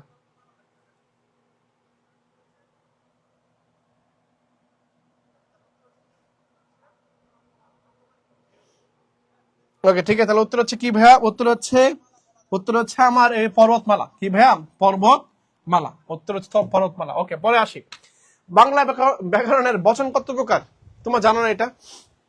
বাংলা ব্যাকরণের বচন হচ্ছে দুই ধরনের, একটা হচ্ছে এক বচন, একটা হচ্ছে বহু বচন। তাহলে এক বচন একটা হচ্ছে কি? একটা হচ্ছে এক বচন, এক বচন, একটা হচ্ছে বহু বচন, একটা হচ্ছে কি? বহু বচন, বহু বচন। এক বচন, বহু বচন, ঠিক আছে? বাংলায় বচন দুই ধরনের, এক বচন, বহু বচন। এক বচন, বহু বচন, ঠিক আছে? উত্তর হচ্ছে এক বচন, বহু। তাহলে উত্তর হচ্ছে এ নাম্বারটা, উত্তর হচ্ছে এ নাম্বারটা, ঠিক আছে? ওকে ভাইরা, ঠেস। ওকে, এটা শেষ, এটা শেষ হয়ে গেল। পরে আসি, দেখো আরেকটা আসছি। পরে কি বলছে? জায়া শব্দের সমার্থক শব্দ কোনটা? জায়া, জায়া হে, ভারতের জাতিসংগীতের মধ্যে বলে জায়া হে। হ্যাঁ, এই জায়া মানে কি? এই জায়া মনে রাখবা, জায়া, পরে হচ্ছে এই জায়া, পরে সুতা, পরে হচ্ছে তনয়া, হ্যাঁ তনয়া, দরিকা, দরিকা, হ্যাঁ, তারপর দুহিতা, দুহিতা, এই সবগুলোর অর্থ হচ্ছে একটা। জায়া, জায়া, সুতা, তনয়া, দরিকা, দুহিতা, এই সবগুলোর অর্থ সেম, সবগুলো অর্থ সেম। এখন আমাকে বলো, হ্যাঁ, জায়া শব্দের অর্থ কি? জায়া শব্দের অর্থ হচ্ছে, হ্যাঁ, জায়া শব্দের অর্থ কি? এখন কি বলতেছে ভাই হিংসা দুই প্রকার? আচ্ছা, ঠিক আছে, দুই প্রকার, ঠিক আছে ভাই, এটা বলো। হ্যাঁ, জায়া শব্দের অর্থ হচ্ছে দুটাই হয়, বুঝছো? কন্যাও হয়, আর ডি নাম্বারটা হয়, মানে অর্ধাঙ্গিনীও হয়। সেই হিসাবে যদি আগে দিয়ে অর্ধাঙ্গিনী দেওয়া আছে, অর্ধাঙ্গিনী মানে বউ, বুঝছো? মানে বউ, বউ, অর্ধাঙ্গিনী আর কি। তো সি নাম্বার উত্তর, ঠিক আছে? ওকে, অর্ধাঙ্গিনী মানে বউ, বুঝছো? সহজ কথা হচ্ছে বউ, সহজ কথা হচ্ছে বউ। ওকে, পরে ট্রেজারার, ট্রেজারার শব্দের অর্থ কি? ট্রেজারার শব্দের অর্থ কি দেখো, ট্রেজারার শব্দের অর্থ কি?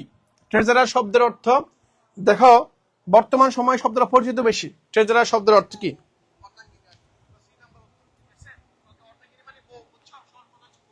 বলে ফেলো ভাইয়ারা, প্রিয় ভাইরা, বলো যে ট্রেজারার শব্দের এর পরিভাষা কোনটা? অর্থ ভান্ডার।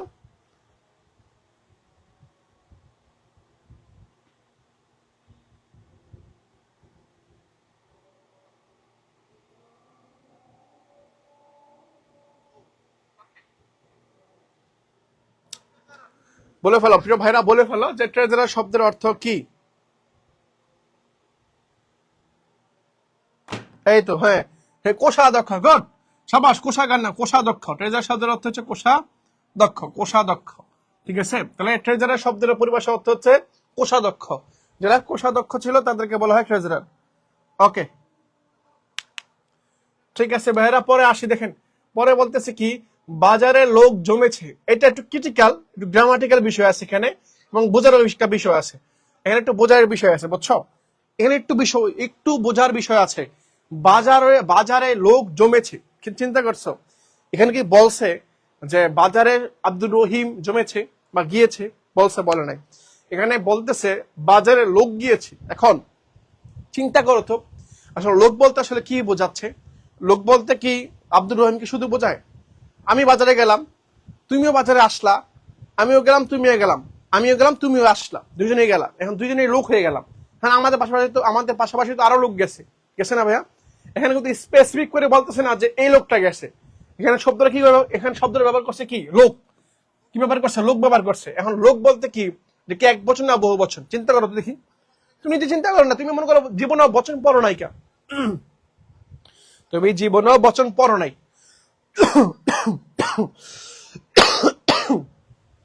তুমি বচন পড়ো নাইকা, এখন তুমি বলবা যে এই বচন, এই যে বাজারে লোক জমেছে, এখন বাজারে কজন লোক? একজন লোক স্পেসিফিক করে বলছে, বলে নাইকা, যেহেতু অনির্দিষ্টতা মানে কি অনেক, অনেক মানে কি বহু বচন। শেষ।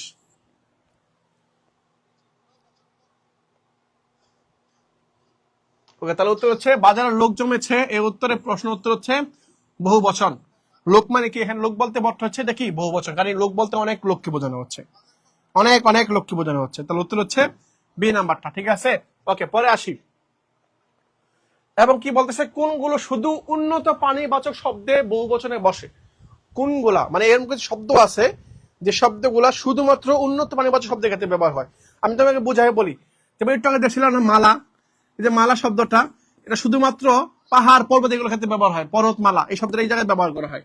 কিন্তু কিছু শব্দও আছে, কিছু শব্দ আছে যে শব্দগুলো সবসময় ব্যক্তির সাথে ব্যবহার করা হয়। যেমন আমি বললাম শিক্ষকগণ, খেয়াল করো তো, শিক্ষকগণ বললাম, শিক্ষকগণ বললাম, বলা যায়, বলা যায়। আবার যদি বলি শিক্ষক বৃন্দ, বলা যায়, বলা যায়, বলা যায়, কিন্তু শিক্ষক বৃন্দ বলা যাচ্ছে। আবার যদি বলি শিক্ষক মন্ডলী, শিক্ষক মন্ডলী, হ্যাঁ মন্ডলী বলা যায়, বলা যায়। তার মানে আবার বললাম সভা মন্ডলী, আবার বললাম ছাত্রবৃন্দ, আবার বললাম জনগণ, বলা যাচ্ছে না? তাহলে ব্যক্তির ক্ষেত্রে, অর্থাৎ কি বলতেছে, উন্নত প্রাণীবাচক যেগুলো মানুষ, যেগুলো ব্যক্তির প্রাণ আছে, জীবিত প্রাণ আছে, এই সকল শব্দের ক্ষেত্রে আমি কি ব্যবহার করি? গণ, বৃন্দ, মন্ডলী, গণ, বৃন্দ, মন্ডলী শব্দ ব্যবহার করা যায়। কিন্তু আমরা কখনো বলি কুকুর মন্ডলী, কখনো বলি কুকুর বৃন্দ, বলি কখনো, হ্যাঁ গাছ বৃন্দ বলি, হ্যাঁ বলি, এগুলো বলি না। কিন্তু তার মানে শুধুমাত্র মানুষের ক্ষেত্রে ব্যবহার করা হয় যে শব্দগুলো, গণ, বৃন্দ,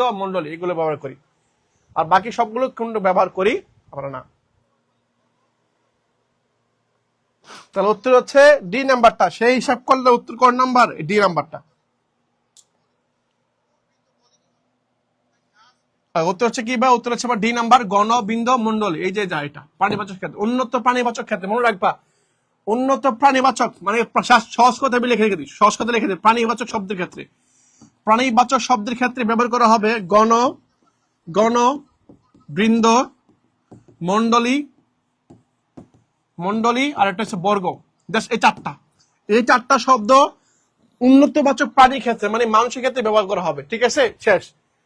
আবার কিছু শব্দ আছে যেটা মানুষের ক্ষেত্রে ব্যবহার করা হয়, আবার যেটা মানুষ না, জীব জন্তু বা অপ্রাণীবাচক যে শব্দগুলো আছে, জাস্ট অপ্রাণী, অপ্রাণী এবং প্রাণী লিখে দিচ্ছি, প্রাণীবাচক, প্রাণীবাচক এবং হচ্ছে অপ্রাণী, অপ্রাণী, হ্যাঁ দুইটার ক্ষেত্রেই ব্যবহার করা হয়। মানে প্রাণীবাচক শব্দের ক্ষেত্রে ব্যবহার হয়, আবার অপ্রাণীবাচক শব্দের ক্ষেত্রে ব্যবহার হয়। এরকম কিছু শব্দ আছে, যেমন আমি বললাম কুল, কুল, পরে সকল, কুল, সকল, সব, আরেকটা সমূহ, আরেকটা হচ্ছে কি, আরেকটা সমূহ। দেখো আমি বললাম বৃক্ষকুল, বৃক্ষ মানে কি গাছ, বৃক্ষকুল মানে অনেকগুলো গাছ, তাই না? আর বললাম পক্ষীকুল, পক্ষী মানে কি পাখি, পাখিকুল মানে অনেকগুলো পাখি। আবার আবার বললাম, আবার বললাম আমি বললাম ভক্তকুল, ভক্ত মানে কি মানুষ না, মানুষ ভক্ত থাকে না, একটা একটা ভক্ত থাকে না, ওই ভক্তকুল বলা যায়। আবার বললাম কবিকুল, হ্যাঁ আবার বললাম সকল কবি, কবিকুল বললাম, সকল কবি। আবার সকল মানুষ বলা যায় না? যায়, কিন্তু সকল মানুষ, সব মানুষ, সব পাখি, সব শ্রেণী, সব শিক্ষক বলা যায় না? তাহলে এই শব্দগুলা প্রাণীবাচক শব্দের ক্ষেত্রে ব্যবহার হচ্ছে, আবার অপ্রাণীবাচক শব্দের ক্ষেত্রে কি হচ্ছে? ব্যবহার হচ্ছে। তাহলে মানে উভয়ের ক্ষেত্রে ব্যবহার হয় এই চারটা।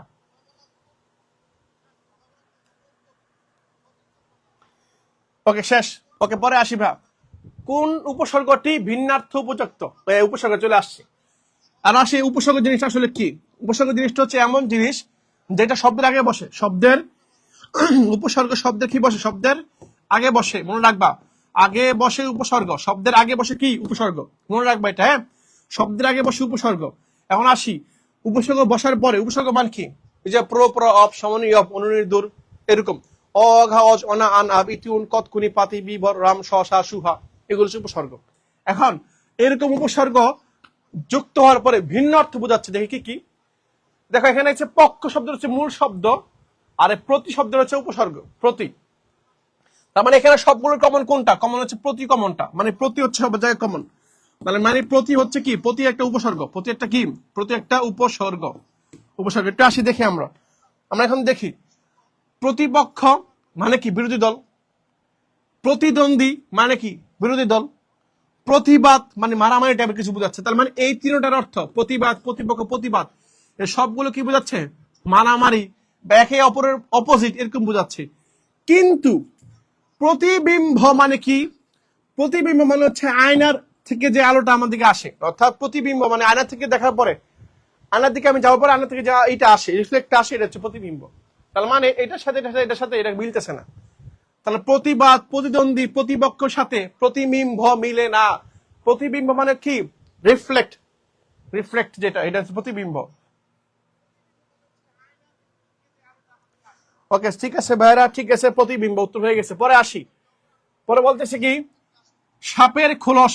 এই যে বলো, এটা একটু আগে দেখছিলাম আমরা এই ক্লাসের মধ্যে, হয়তো আগামী গত 10 মিনিট বা 15 মিনিট আগে আমরা দেখছি, হয়তো এটা দেখি 10-15 মিনিট আগে পড়া তোমরা পারো কিনা দেখবো। 10-15 মিনিটের পর আগের পড়া তোমরা পারো কি না।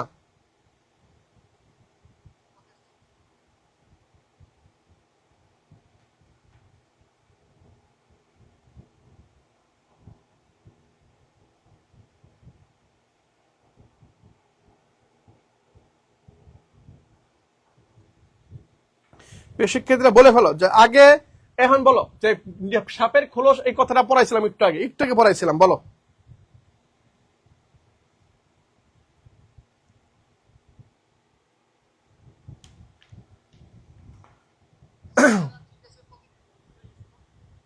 বলো, সাপের খোলস এই শব্দটার পরিভাষা কোনটা? হ্যাঁ, সাপের খোলস মানে নির্মুখ, এই তো পরিভাষা। আলহামদুলিল্লাহ, তোমার মনে রাখতে পারো। হ্যাঁ, সাপের খোলস মানে কি? নির্মুখ। হ্যাঁ, নির্মুখ। ঠিক আছে, ওকে, উত্তর হয়ে গেল। ওকে, পরে আসি। আকাশ শব্দের সমার্থক শব্দ কোনটা? আকাশ, আকাশ শব্দের সমার্থক। হ্যাঁ, দেখি আমি কি প্রভাকর, সুধাকর। প্রভাকর মানে চন্দ্র সূর্যকে বোঝায়, সুধাকর চন্দ্র সূর্য, বিভু মানে সূর্য, এরকম চন্দ্রকে বোঝায়। তাহলে সবগুলো চন্দ্র, বাট অন্তরিক্ষ মানে আকাশ। এই যে আকাশ, অন্তরিক্ষ শব্দের মানে হচ্ছে আকাশ।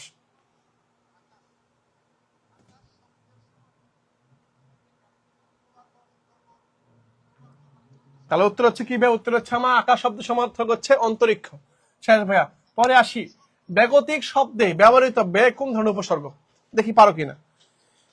আমরা জানি বাংলা উপসর্গ, তৎসম উপসর্গ, ফার্সি উপসর্গ আছে, তাই না? দেখো, তাহলে বেগতিক পর আরবি উপসর্গ আছে, ইংরেজি উপসর্গ আছে, এগুলো আছে। এখন আমাকে বলতে হবে ভাই, আমাকে বলতে হবে বেগতিক শব্দের মধ্যে, বেগতিক, খেয়াল করো, বে হচ্ছে গতিক, গতিক মানে এই যে এরকম শব্দটা, মানে ব্যাটা হচ্ছে উপসর্গ একটা, বে কি? ব্যাটা হচ্ছে উপসর্গ। এখন প্রশ্ন হচ্ছে ভাইয়া, এই যে বে উপসর্গটা এটা কোন ধরনের উপসর্গ? এটা কি ফার্সি, এটা কি বাংলা, এটা তৎসম?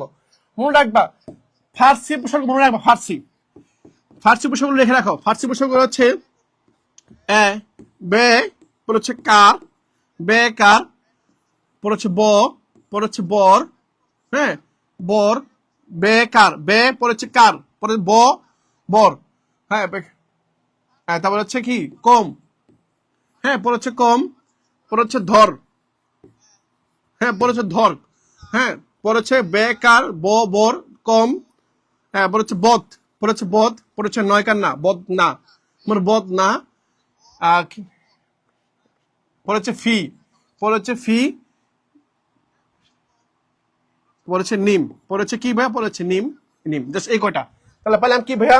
1টা 2টা 3টা 4টা 5টা 6 7 8 9 10, এই 10টা, এই 10টাকে বলা হয় ফার্সি উপসর্গ। জাস্ট লিখে দিলাম।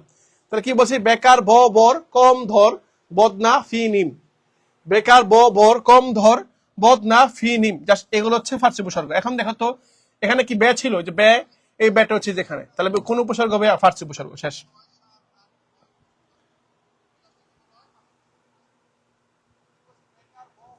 তাহলে ফার্সি উপসর্গ, এই তো পেরে ফেলছো তোমরা। তাহলে বে হচ্ছে ফার্সি উপসর্গ। ঠিক আছে, ওকে। পরে আসি, খাস মহল। এই যে খাস মহল বলি না, এই আমার জন্য একটু খাস করে দোয়া করেন, আমার জন্য একটু খাস করে দোয়া করেন। হ্যাঁ, আবার বলি না, মাঝে মধ্যে বলি না আমতারেক, বলি না আমরা আমতারেক, আমতারেক বলি কিন্তু মাঝে মধ্যে। হ্যাঁ, এক লোকে তারেক এই ব্যস্ত, আম ব্যস্ত, আর বেটার নাম ছিল তারেক, বেটার নাম ছিল কি? বেটার নাম ছিল তারেক, আর লোকে ব্যস্ত কি? আম। সেটা এখন দেখো আম মানে কি? এই আম মানে সে ফল না, এই আম মানে হচ্ছে অনির্দিষ্ট করে বোঝায়। আরবিতে আরবিতে এরকম কিছু উপসর্গ আছে, আরবি, বুঝছো? আরবি এরকম কিছু উপসর্গ আছে যেগুলো কি, যেগুলো হচ্ছে এই যে মনে রাখবা, আম, একটা হচ্ছে আম, আরবি উপসর্গ, আরবি উপসর্গ, ঠিক আছে?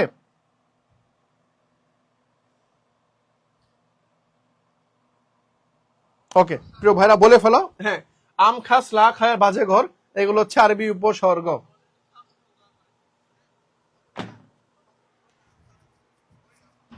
ওকে ঠিক আছে, তাহলে উত্তর কি ভাইয়া? উত্তর হচ্ছে আমার উত্তর হচ্ছে আরবি। খাস হচ্ছে কি, খাসটা হচ্ছে আরবি উপসর্গ, ঠিক আছে? ওকে, পরে আসি। নিচের কোনটি বিদেশি উপসর্গ নয়?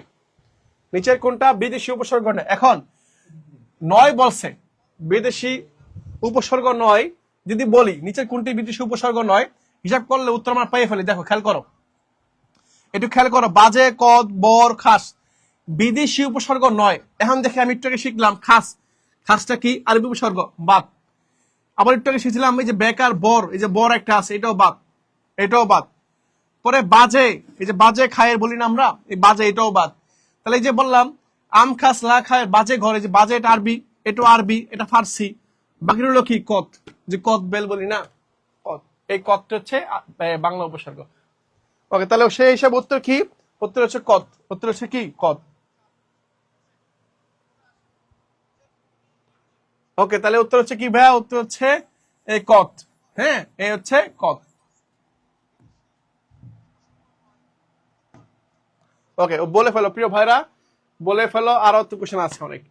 ওকে, পরে আসি ভাই, দেখেন উপসর্গ শব্দের কোথায় যুক্ত হয়, বলেন ভাইয়ারা, যে উপসর্গদের শব্দের এটা কোথায় যুক্ত হয়? উপসর্গটা শব্দের কোথায় যুক্ত হয়? পারবেন? আমি একবার শুরুতে বলছি, যখন উপসর্গ পড়াই তখন একেবারে শুরুতে বলছি যে আপনার হচ্ছে এই জায়গায় যুক্ত হয়।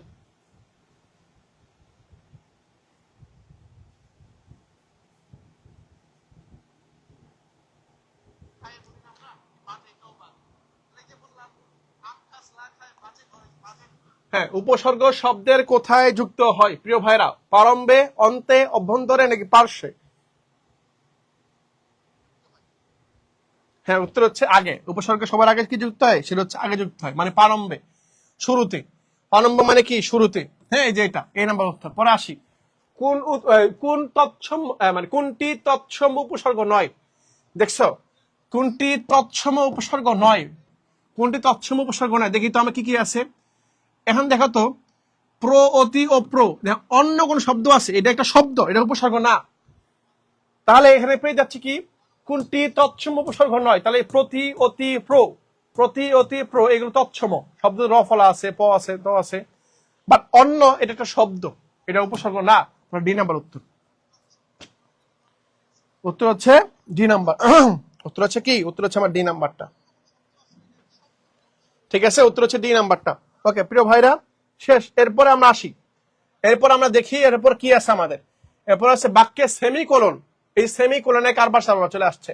বাক্যে সেমিকোলন থাকলে কতক্ষণ থামতে হয়? সেমিকোলন মনে রাখবা, এটা একটু ভিন্ন রকম নিয়ম।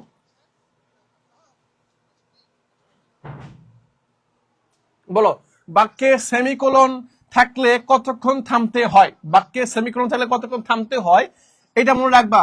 এক বলার, মনে রাখবা, এক বলার দ্বিগুণ সময়। কি সময়? দ্বিগুণ, দ্বিগুণ সময়। এক বলার দ্বিগুণ সময় হচ্ছে কি? এক বলার দ্বিগুণ সময় হচ্ছে সেমিকোলনের। সেমিকোলন কোনটা? সেমিকোলন হচ্ছে যে এরকম, এই যে এরকম, বুঝছো? এই যে থাকবে এরকম একটা, সরি এরকম একটা থাকবে, এরকম একটা থাকবে, মানে এই যে এরকম দিয়ে, এরকম একটা দিয়ে পরে এরকম, এটা হচ্ছে এটাকে বলা হয় সেমিকোলন। এটাকে বলা হয় সেমিকোলন। ওকে, তাহলে উত্তর হচ্ছে কি, এক বলার দ্বিগুণ সময় কোনটা? C number. এক বলার দ্বিগুণ সময় হচ্ছে সি নাম্বারটা। ওকে, পরে আসি, এক্সিকিউটিভ। এক্সিকিউটিভ এর পরিভাষা কোনটা? এক্সিকিউটিভ মানে কি? এক্সিকিউটিভ শব্দের মানে কি? এটা মানে হচ্ছে যিনি প্রধান, কাজ টাজ করেন, মানে আদেশ টাদেশ দেন এবং কাজ পরিদর্শন করেন, একে বলে এক্সিকিউটিভ। এক্সিকিউটিভ যেটা আছে, এক্সিকিউটিভ শব্দ হচ্ছে নির্বাহী কর্মকর্তা। কি ভাইয়া? এটা হচ্ছে নির্বাহী কর্মকর্তা, মনে রাখবা। এক্সিকিউটিভ মানে হচ্ছে নির্বাহী কর্মকর্তা বা নির্বাহী, নির্বাহী, ঠিক আছে? এক্সিকিউটিভ মানে হচ্ছে নির্বাহী। কি বাহী বা নির্বাহী? ওকে, নির্বাহী মনে রাখবো। এক বলার দ্বিগুণ সময়, এটা হচ্ছে নির্বাহী, এক্সিকিউটিভ। ওকে, বাক্যের কম অপেক্ষা বেশি বিরতি প্রয়োজন হলে, যেখানে কমা অপেক্ষা অধিক বিরাম অবশ্যক সেখানে কোন চিহ্ন বসবে এটাকে বলছি তোমাদেরকে। কমা কমা মানে কি? কমা মানে হচ্ছে কমা মানে হচ্ছে এক বলার সময়, মানে এক বলতে যতক্ষণ লাগে, এক বলতে যতক্ষণ সময় লাগে সে পর্যন্ত কমা থামতে হয় আর কি। মানে সহজ কথা হচ্ছে এখানে বলছে কমা অপেক্ষা বেশি বিরতির প্রয়োজন হলে তাহলে কোন চিহ্ন দিব বলা হয়েছে। কমা মানে কি? কমা দিলে এক বলতে যতক্ষণ সময় লাগে ততক্ষণ থামতে হয়। এখন বলতেছি কি কমার চেয়ে বেশি, কমার চেয়ে বেশি কোনটা দেওয়া আছে? ওই যে একটু আগে শিখলাম কমার চেয়ে বেশি হচ্ছে কি সেমিকোলন। কমার চেয়ে বেশি কোনটা? সেমিকোলন, অর্থাৎ এইটা। কমার চেয়ে বেশি কোনটা? সেমিকোলন। তাহলে উত্তর হচ্ছে এই সেমিকোলন, সি নম্বর। প্রশ্নটা বুঝবা, প্রশ্নটা পরে বুঝবা এখানে কি বলা হয়েছে। কমা মানে কি? কমা মানে এক বলতে সময় অত সময়, আর কমার চেয়ে দ্বিগুণ মানে কি? দ্বিগুণ। এক বলতে যতক্ষণ সময় বেশি লাগে। আর সেমিকোলন হচ্ছে এক বলার দ্বিগুণ সময় লাগে। সেমিকোলন এক বলার দ্বিগুণ সময় লাগে, তাহলে উত্তর হচ্ছে সেমিকোলন। ঘুরাই বলছে, প্রশ্নটা একটু ঘুরাই বলছে, বুঝছো? সেটা একটু ঘুরাই বলছে, এটা আর কি। ওকে ওকে, ঠিক আছে, পরে আসি ভাইয়া, পরে আসি। কোনটি প্রান্তিক প্রান্তিক বিরাম চিহ্ন? প্রান্তিক মানে হচ্ছে শেষে। প্রান্তিক মানে কি? প্রান্তিক মানে শেষ, শেষে। কোনটি প্রান্তিক বিরাম চিহ্ন? এখন চিন্তা করো তো, কমা শব্দের মাঝখানে বসে। হ্যাঁ আমি বললাম শাহিন, শাহিন বললাম, শাহিন ও শাহিনের জায়গায় কমা দিলাম, বাপ্পি দিলাম, শাহিন বাপ্পি দিলাম, কমা দিলাম, মাঝখানে বসে। তাহলে কমা মাঝখানে বসে। প্লাস কোলন কোথায় বসে? কোলন মাঝখানে বসে, কোলন মাঝখানে বসে। ড্যাশ কোথায় বসে? দুটো শব্দের মাঝখানে বসে। তাহলে এগুলো সবগুলা কি বাক্যের মাঝখানে মাঝে মধ্যে দেখা যাচ্ছে, কিন্তু দাড়ি যেটা আছে, দাড়ি একমাত্র বাক্যের শেষে বসে, বাক্যের মাঝখানে কখনো দাড়ি বসে না।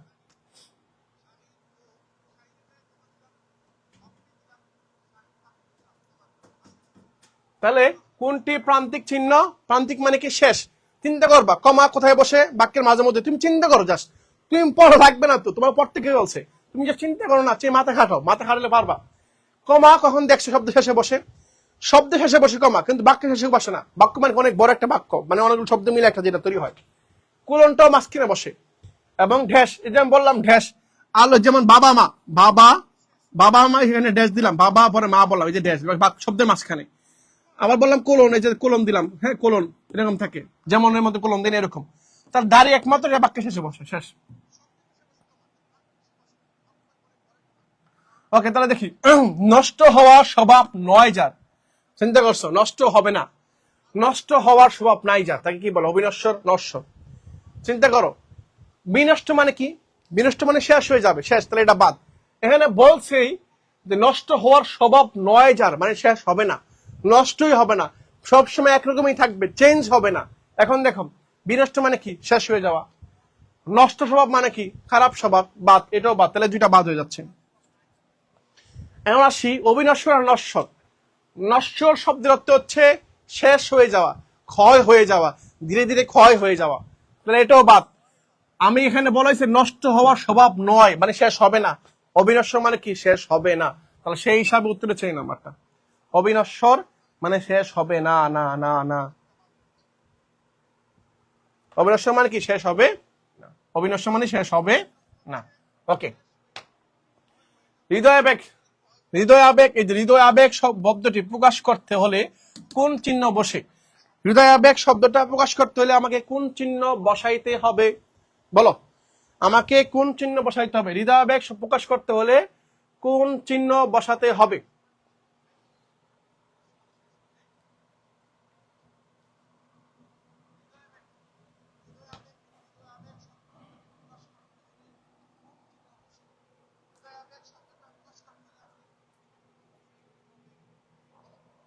হৃদয় আবেগ শব্দটা প্রকাশ করতে হলে আমাকে কোন চিহ্ন বসাইতে হবে? বিস্ময়, দাড়ি, কমা, হাইফেন। বিস্ময়, দাড়ি, কমা, হাইফেন, কোনটা? হৃদয়। বিস্ময়যোজক চিহ্ন মানে কি? আবেগ, দুঃখ, কষ্টগুলো বোঝাইতে হবে। এই যে দেখো হৃদয় আবেগ, আহা, বললাম না মাঝে মধ্যে বলি না কি হলো, বলি না কি হলো, এটা কি হলো, হায় হায় হেরে গেলাম, হায় হায় হেরে গেলাম, বিশ্বাস চিহ্ন হবে কি হলো এটা, কি সুন্দর পাখি, এরকম আর কি। ওকে, তাহলে এক্সক্লেমেট সাইন যেটা আছে এটাকে বসে আর কি। ওকে, পরে কি? এরোনেটিক্স। এই যে এরোনেটিক শব্দ যেটা আছে, এরোনেটিক্স, খেয়াল করছো? এরোনেটিক শব্দ হচ্ছে এরোপ্লেন, মনে রাখবা, এরোনেটিক্স মানে এরোপ্লেন। মনে রাখবা উপরের লেভেল, মানে উপর লেভেল সেটা, মানে এটা বোঝাচ্ছে অ্যারোনটিক্স মানে কি, এটা হচ্ছে উপরে, নিচের লেভেল না, উপরের লেভেল এটা। অ্যারোনটিক্স শব্দের এর বাংলা পরিভাষা কোনটা? অ্যারোনটিক্স। হ্যাঁ, এই যে দেখো শব্দের শেষে এস সি এস থাকলে এটা ব্যক্তি বোঝা, মানে মাঝে মধ্যে এরকম ব্যক্তি বোঝায় আর কি। এখন বিমান চালনা বিদ্যা, সব বিদ্যা বোঝায় আর কি, সিএস, যেমন ইকোনমিক্স, ম্যাথমেটিক্স বলে না, অ্যারোনটিক্স মানে বিদ্যা, CICS থাকলে এরকম কি বোঝায়? বিদ্যা বোঝায়। এখন দেখো তো বিমান ঘাঁটি হবে অ্যারোনটিক্স, এরো মানে কি, এরোপ্লেন মানে বিমান শব্দ এরকম রিলেটেড আর কি। তাহলে বিমান চালনা বিদ্যাকে বলে অ্যারোনটিক্স, অ্যারোনটিক্স, ঠিক আছে।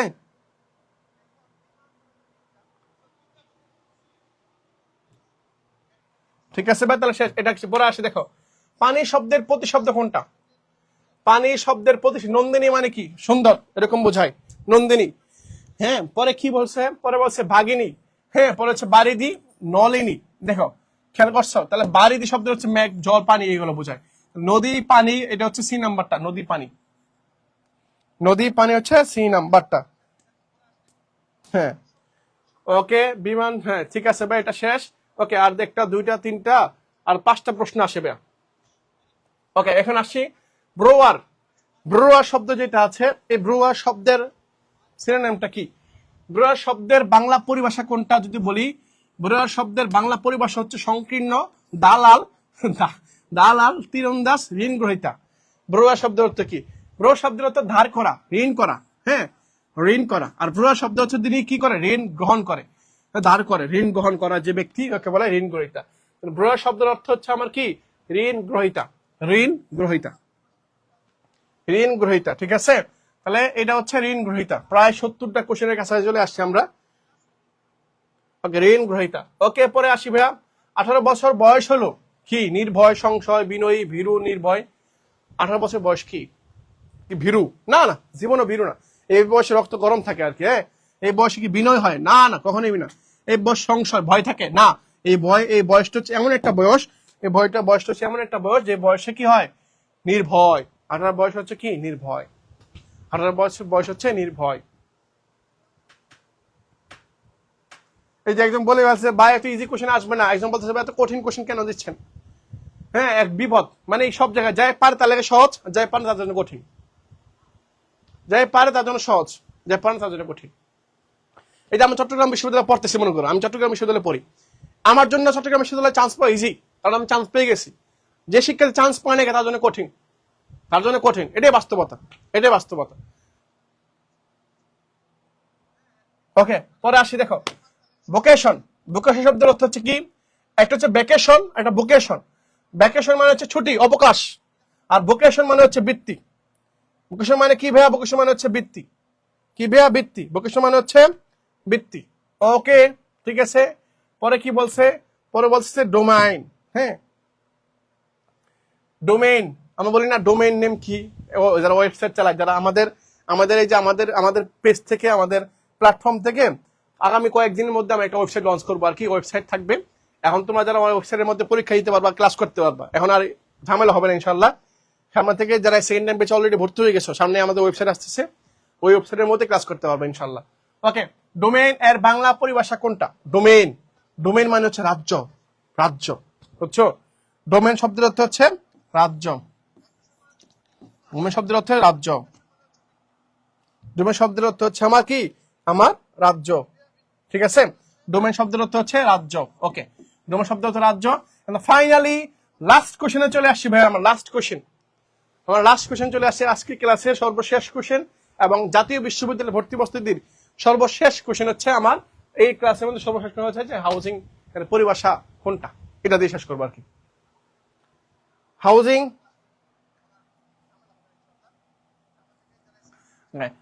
হাউজিং শব্দের আবাস, আবাসন, বাস, নিবাস, হাউজিং এর পরিভাষা কোনটা?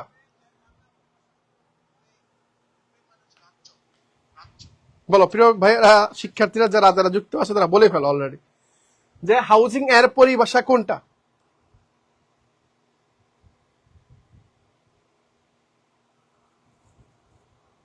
হাউজিং এর পরিভাষা কোনটা?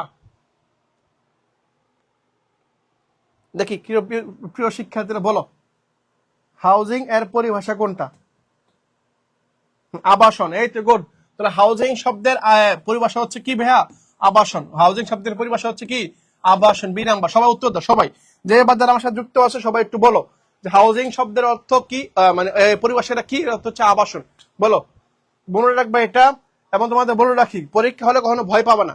সামনে আগামীকাল এই তোমার হচ্ছে ইংলিশ ম্যারাথন ক্লাস হবে, এন্ড দেন পরের দিন একবার বাংলা, ইংলিশ, সাধারণ জ্ঞান হচ্ছে জিকে, সবকিছু নিয়ে একসাথে একটা ম্যারাথন ক্লাস হবে, মানে কম্বাইন জিকে, বাংলা এবং হচ্ছে ইংলিশ, তিনটা একসাথে করে একটা কম্বাইন ক্লাস হবে। সেই ক্লাসগুলো তোমরা করবা। প্রিয় শিক্ষার্থীরা, তোমরা যখন পরিশ্রম করতেছি, তোমরা যাতে রেজাল্ট পাওয়ার পরে জানাও আমাদেরকে, ভাই আলহামদুলিল্লাহ চান্স হয়েছে বা এই পজিশন হচ্ছে এত। আমি বিশ্বাস করি অনেক শিক্ষার্থী তোমরা হচ্ছে 1 থেকে 100 থাকতে পারবা। 1 থেকে 100-র মধ্যে পজিশন অর্জন করা শিক্ষার্থী এখানে অনেক অহরহ আছো। তুমি পারবা, তুমি চেষ্টা করলে অবশ্যই পারবা। এখন কথা হচ্ছে তুমি যে ক্যাটাগরিতে আগাচ্ছ, যেভাবে পড়াশোনা করতেছো, তুমি চালিয়ে যাও, কষ্ট করো, পরিশ্রম করো। আর কয়েকটা দিন সময় আছে, 2 দিন, আর 2 দিন সময় আছে, 2 দিন পরিশ্রম করো। আল্লাহ তাআলা চাইলে অবশ্যই ভালো কিছু দিবেন, অবশ্যই দিবেন। পড়াশোনায় ব্যাঘাত ঘটাবা না, বিরতি দিবা না। বিরতি দিলে কি হয়, মাঝে মধ্যে শয়তান চলে আসে যে আমাদের হবে না, হয়তো সেটা হচ্ছে আমাদের চিন্তা চলে আসে। পড়া থেকে গ্যাপ দিবা না, কখনোই গ্যাপ দিবা না। অবশ্যই সৃষ্টিকর্তা আমাদের অবশ্যই ভালো কিছু রেখেছেন, যার বদৌলতে আল্লাহ তাআলা আমাকে এখানে পরীক্ষা দেওয়াবেন। এখন আসি, পরীক্ষা হলে ঘাবড়ে যাবে না, বুঝছো? পরীক্ষা হলে অবশ্যই ঘাবড়ে যাবে না। ঘাবড়ে গেলে বা মনে হইতে পারে যে, যখন দেখবা কোশ্চেনের মধ্যে 2টা কোশ্চেন, মনে করো এটা কোশ্চেন, এটা একটা প্রশ্ন, এই প্রশ্নের মধ্যে তুমি মনে করো অপশনটার মধ্যে মনে হচ্ছে 4টাই সঠিক, যদি মনে হয় তাহলে এটা দাগানো দরকার নাই। সরি, তোমার তো এখানে কোনো মেডিক মার্ক নাই, দাগাবা, এখানে কোনো কথা নাই, সব দাগাবা, সব দাগে আসবা। হ্যাঁ, যদি দেখো এরকম আসে তাহলে কি তোমার দেখে আসবে, সব জায়গায় আসবে। তোমার যেহেতু না, এই নেগেটিভ মার্ক যেহেতু নাই, তাহলে সব জায়গায় আসবে আর কি। ঠিক আছে ভাইরা? ওকে, হাউজিং তাহলে এটা দেখলাম আমরা। তাহলে তোমাদের জন্য শুভকামনা রইলো। আগামীকাল ইংলিশ ক্লাস আছে, তারপরের দিন একটা ম্যারাথন, মানে পুরোটা বিষয় বাংলা, ইংলিশ এবং জিকে সবগুলো নিয়ে একটা ম্যারাথন ক্লাস হবে। সবাই ভালো থেকো, সুস্থ থেকো, দেখা হবে পরবর্তী ক্লাসে। আল্লাহ হাফেজ, আসসালামু আলাইকুম।